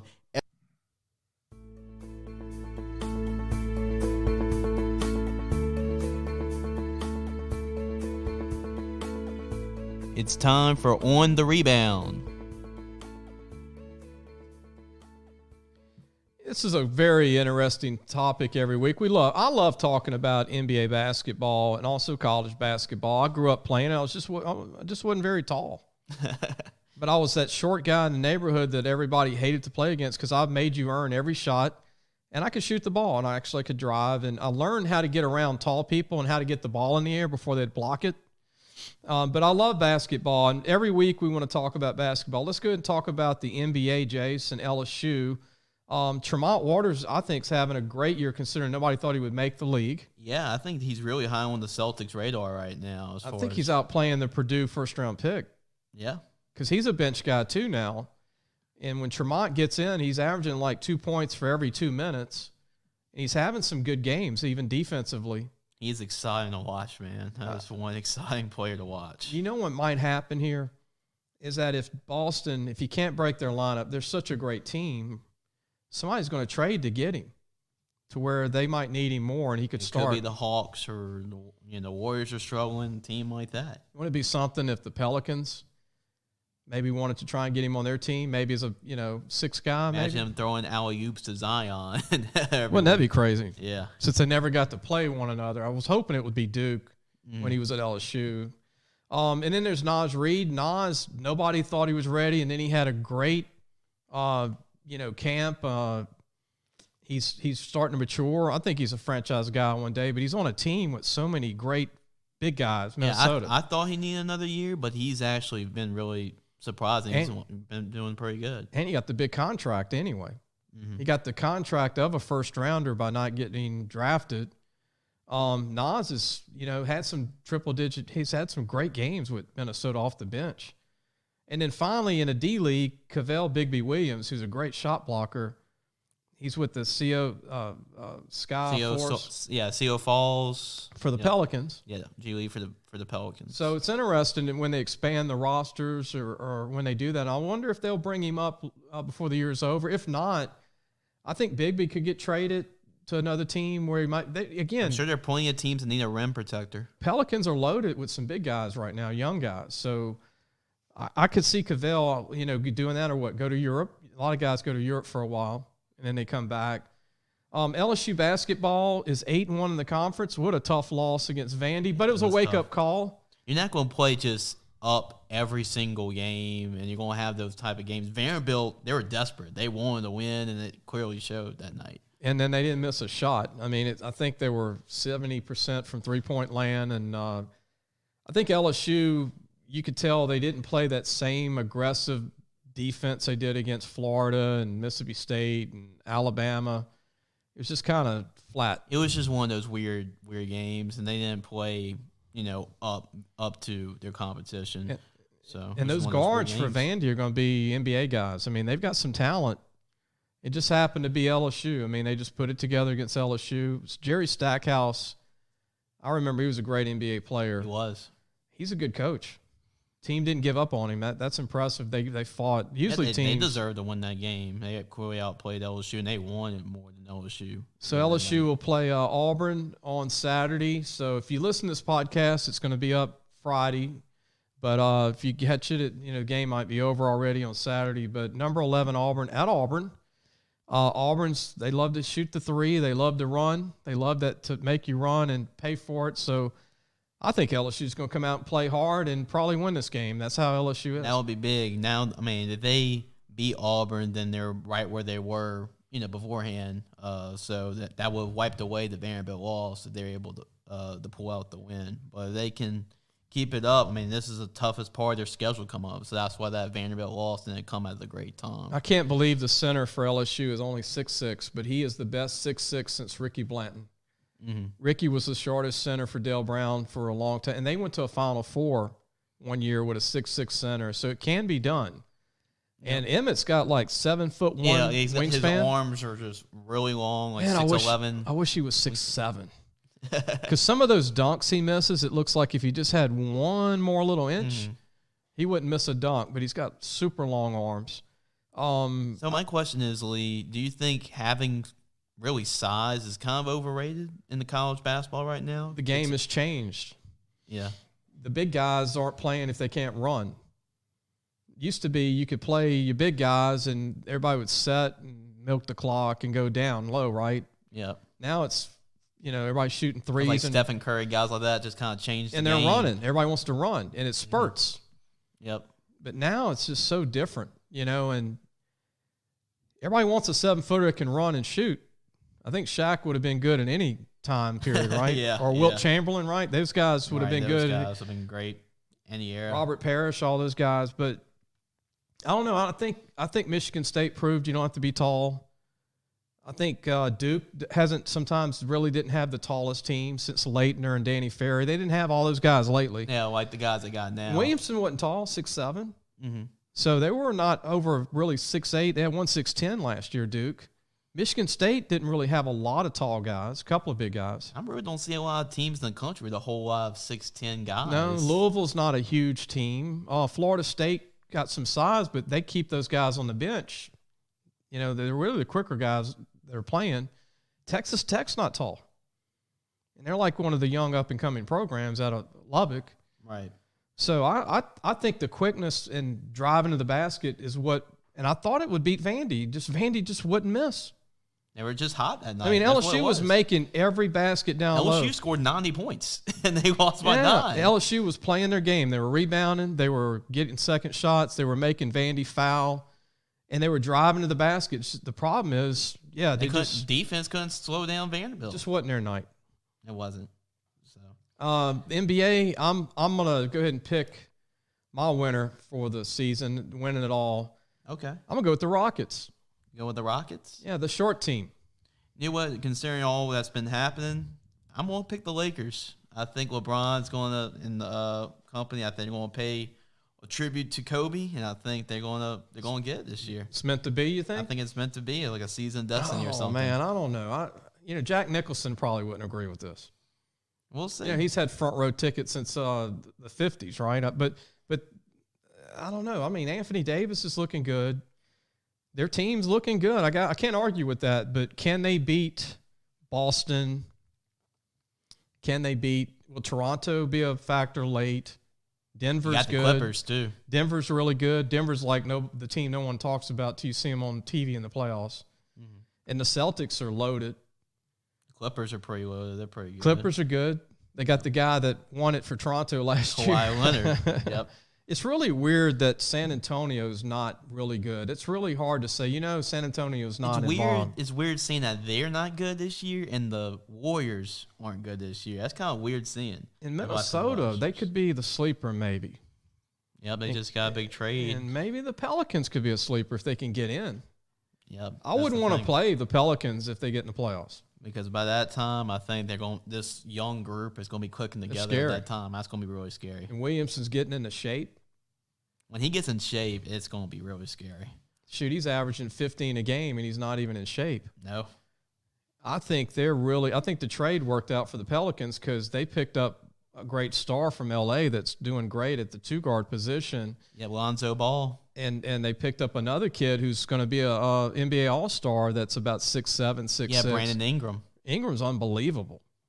He was average in L.A., like he was out of whack. I don't know. Maybe it was just raw. It's just coming together for him in New Orleans. But, I'm going to go with the Rockets because nobody seems to want to pick them. Mm-hmm. And everybody's their backcourt's as good as it gets. And everybody's ready to say, they're not going to outscore you. They can't win it. Even if you see Charles Barkley and Shaq talking on TNT at night, they don't think the Rockets can win it also. I mean, I don't know how many guys have Westbrook and Harden in their backcourt all at one time. That is really scary having both those. That's 75 points right there every night. Yeah, marked down 75 points. I think in the playoffs, I mean, Houston obviously got rid of their 6'8", 6'9" guy down low to get some more stuff, but we'll see. And you might be right. I mean, it might just fall in line that LA just wins another one. If they do, do you name LeBron MVP at his age? I mean, would he be the oldest MVP in the league if that happened? Yeah, I think so. It's going to be interesting to see in a couple of years if his son is going to be playing in the NBA with us. That'll be really unique if you get a father and son. That means he's got to go pro early. Yeah, he would have to leave early, of course. 2-year guy, college guy, or 1-year guy maybe. I don't even know if he's going to be that good or not. It could happen, but, I mean, we don't know yet for sure. LeBron would be 39 if he played the same. Well, we saw Vince Carter play in his 40s, but we'll see. I mean, Vince was in the slam dunk in his 40s contest. Yeah, right. Indeed. So, but I think I'll wrap it up for On the Rebound segment. All right, Lee. So, just kind of how was that experience? Southern Lab High School, I want to give kudos to the whole administration, Coach Osbury, Coach Kevin Augustine, the whole school, the principal. They honored me for 25-plus years service with our Louisiana Football magazine for covering many of their players. Many of their players were on the cover of the magazine over the years. Marcus Spears, Chris Allen was on the cover. Chad Jones. Yeah. We promoted Delwyn Bro, believe it or not, was at Southern Lab. I can name 100 kids that last were couple of guys D1. in the last 2 years. Ty Davis, Cordell Thomas, Clark, who's at LSU as a linebacker. But there was 300 people there, Jace, and every kid from K to 12 was there dressed. And even the kids that were honored that signed had gifts for their mom and their dads and their grandmas. That impressed me. When the kids go to the mic in high school, they're honoring the kid, and then the kid turns around and honors their family with gifts. That's cool. And I've never seen that at an event. And it's such a close knit circle. Southern Lab's so strong with their alumni that Cordell Thomas took the time to go over there and be a part of it. Ty Davis, Clark, all of them at LSU still, and they all were there to be a part. They didn't want to miss it. And they honored them. They had a big trophy, purple trophy for the LSU National Championship. They gave me a big trophy. They honored Steve Snyder and Jock Doucette from Channel 9 for the Sportsline Friday night, which I thought was really good. And I didn't know I was speaking. I didn't have any script. So, just really honored to be there and so honored to be a part of their program and promote all their great players. And I said it's about the kids. That's what it's about. That's why we do this. You got to love the game, and then it's about promoting the kids that their futures are important and to help them sign scholarships and be successful. And I got a chance to meet a lot of dads. I knew Ty Davis's dad. I got a chance to talk to Ty's dad again and talk to a lot of that. Let me talk about the signees. Kenyon Andrews, who signed, and Kenyon Andrews was brand new for this year. You gave me his name from a game, which it was a playoff game. Yeah, so it was brand the new. first time we saw him. Signed with Tennessee State. Michael Wicker, DB, signed with Southern. You had Reginald Johnson, could have went to Houston, but signed with locally ULL. Mm-hmm. Great receiver. And Jabbar Triplett signed with Arizona. Jabbar Triplett's a great player. I think another miss. Now, I don't want to sound like LSU miss. I'm just saying that Yeah, they pick and choose 25. if LSU had 30 scholarships, Jabbar Triplett was a linebacker that would be good enough to go. He's going to start at Arizona.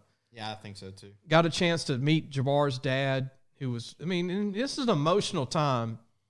And when you go to one of these signing bashes, the kids are crying, the parents are crying. Hey, man, it made me cry. It's emotional. It's so much hard work. It's a lot of hard work. And Coach Osbury spoke the whole time, and he was emotional. He was dressed up. Everybody was dressed up. And it was just a great day to be a part of that. And actually, I'm so glad that not just they honored me, one of the other people they honored, but just to be there and take it in. And then there was the kids coming up. They got several kids coming up at Southern Lab that are going to be really good. And they also had an offensive lineman that signed, a big-time offensive guard. Nicholas Smith signed, and he's about 6'1", about 320, big-time player. And they're going to still have kids sign. They got 2 or 3 more that didn't sign on signing day. They're going to sign. But I wanted to mention that. And the other thing I want to turn my attention to, Jace, is recruiting's now over for 220 class. Everybody wants to talk about who was ranked, who did what, who didn't. I want to talk about the programs that I thought had sleeper classes that are big-time classes for their program in the United States. And let me mention these schools: Kentucky, Purdue, North Carolina, Mac Brown, South Carolina, yep, I said it, South Carolina, Will Muschamp, Kansas, yep, Les Miles, Washington Huskies, even though they lost their coach, they had a great year. Iowa had a phenomenal year. Georgia Tech had a phenomenal class.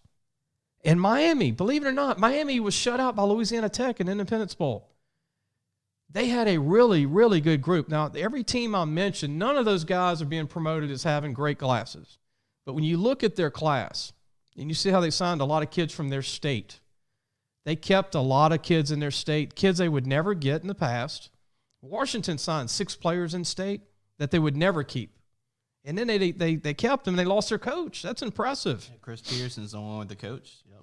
Purdue was horrible for like 10 years after Breeze left, right? Maybe 15 years. But they're a little bit of success, right? Beating Ohio State 2 years ago. They did, and they picked up a pretty big recruit too. He does a little bit of everything for Purdue, and that he really helped them beat Ohio State. And so I think that's kind of helped turn the program around as well. Yeah, Kentucky kid.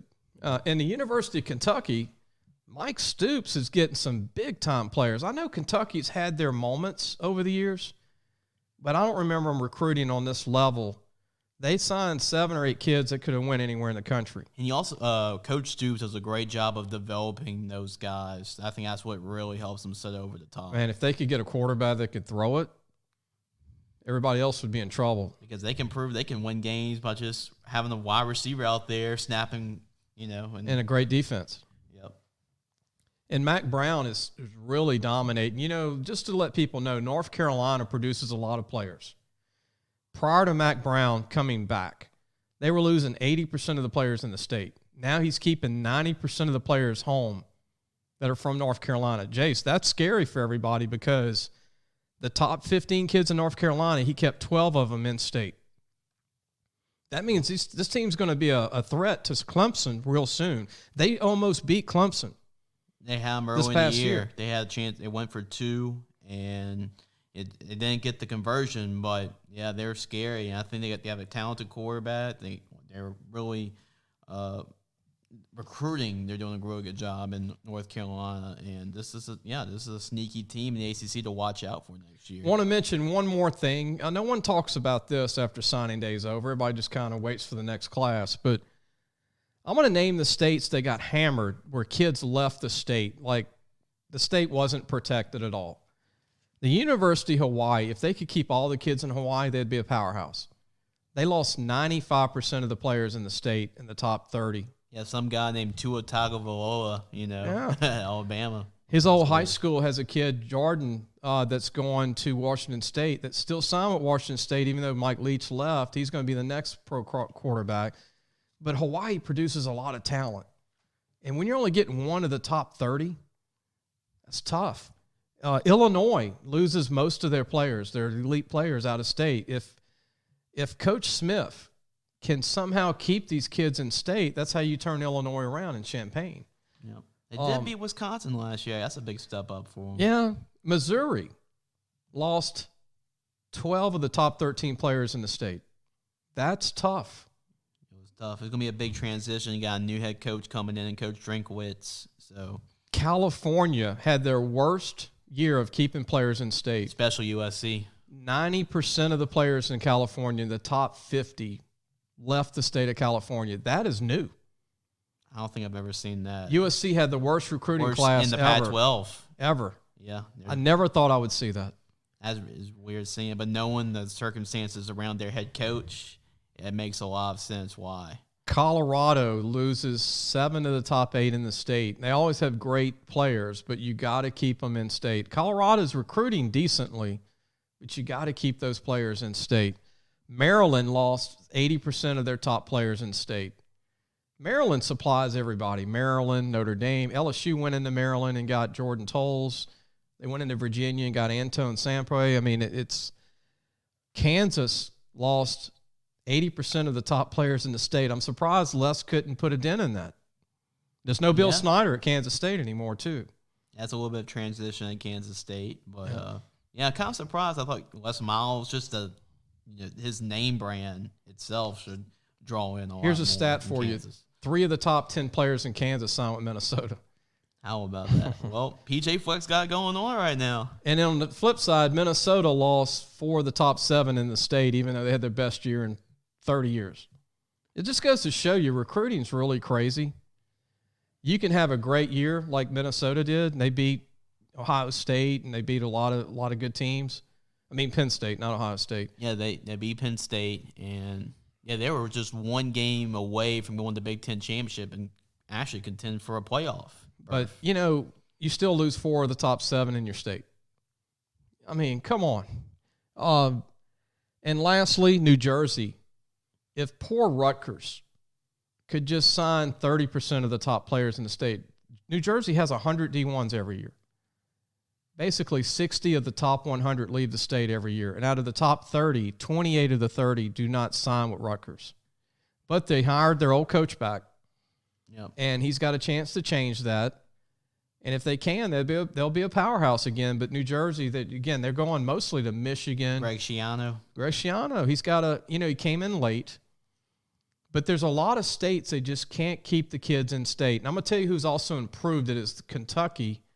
Coach Stoops is keeping some. Now, he still lost 2 All-American players this year from Kentucky. But Louisville is the one that needs to get their name back and get strong since Jackson graduated at Lamar.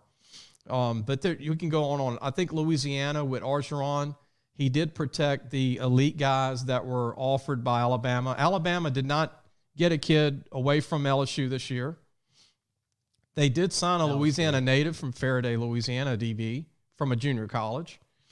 But again, Georgia is seeing more players leave the state, even though they Kirby were the Smart, number one recruiting class. So the telltale is kind of crazy. You know, they were number one, but LSU goes into Georgia and gets Eric Gilbert, the number one tight end in America. And Eric Gilbert was one of the top 2 players in Georgia. So is Kirby Smart recruiting Georgia really well? I don't know. Most of his players are from out of state that he's signing. He went to Nevada to get a tight end. He went to Louisiana to get a safety here in Baton Rouge, Major Burns. He did. He's went to California to get a running back. He's all over the place. So, he also got the center from Warren Easton as well. Cedric Van Prant. So that's a Georgia commit. There's no rhyme or reason with all this recruiting, but I will say this. You got to protect your state, because at the end of the day, the kids that are from your state play harder for your team and your university. When things are going tough and you're having a tough year, those kids from that state are going to stick with that program. And the kids that usually leave that program are the ones that are not from there if things get bad. That's just the way that's just human nature. Mm-hmm. And that's what I hope. I hope LSU gets back to signing more Louisiana guys in 221 than they did in 220, because they only took 5 players. And I think with actually LSU winning a national championship, that's also a big time, because I think now the next recruiting class is so you're not just pitching it to me. Y'all just proved that y'all are able to do it. So that's one thing. With this next recruiting class, it should be insane as far as record breaking and everything, considering what they did winning a national championship. Well, the most impressive stat to me in the United States, Jace, I've never seen this before, especially in today's age. Clemson had no decommitments the last 2 years. So when you commit to Clemson, you don't decommit. That is loyalty. So when LSU can get to that point where no one decommits and everybody commits early, then it's a ride. I think you're right. I think the 221 class is going to be a class that you don't have to sell. They're already sold. Right. You just got to pick them. Yep. Because it's one thing to actually sell it to them, but when you can back it up and actually prove that you did it, it makes it much more easier to sell. There are a bunch of kids now wanting to be Joe Burrow. That they're in Jersey, they're in Alabama. But again, protect the nest at the end of the day. And I was always told this by my dad, who was a coach, and all the coaches I've met since I've been in the business in college and high school. If there's 2 kids equal in talent, always take the guy in state. Absolutely. Because at the end of the day, you're going to need some Louisiana guys to keep things going. You want to build a wall around the state. And I think, compared to what 2 or 3 years ago was with Coach Orgeron, it's just a big stride compared to what it was then. Here's the key, though, with LSU. They're out recruiting walk-ons right now. And if they go get 10 or 15 Louisiana walk-ons, then that makes up for it. People don't remember that about 35% of the team is walk-ons. You dress about 110, out of 85 is the scholarship limit. That's a lot of kids. So they're going to go get a lot of walk-ons from Louisiana that would sign with 1AA schools. There's a lot of walk-ons on last year's LSU team that could start on a lot of 1AA schools. They got 2 young tight ends, one from St. Paul's, one from Catholic High, Brandon Hubix. Yep. They got to play last year on special teams. And they've got some young DBs. They played a Parkway DB transfer from Grambling that got a lot of time at corner this year. A lot of young guys that are on the team that, again, I think the walk-on program, I think Ed realizes how important that is. Make sure to subscribe to our podcast, The Scouting Report with Lee Brecheen. When you get our email or you see it, hit the subscribe button. It's free, so then you'll get messages from us for the shows every week. Make sure to tune in to our TV show every week on Your View, Channel 4, every Tuesday night, 8:30 to 9:30, and statewide. We're on different channels. Just check your listings where you live in Louisiana. And we want to promote the magazine, Louisiana Football Magazine. We're getting ready to do our 25th year this summer. The issue will be out in July. You can go to our website, lafootballmagazine.com, to pre-order a copy if you're a mom or dad listening. We'll see you next week.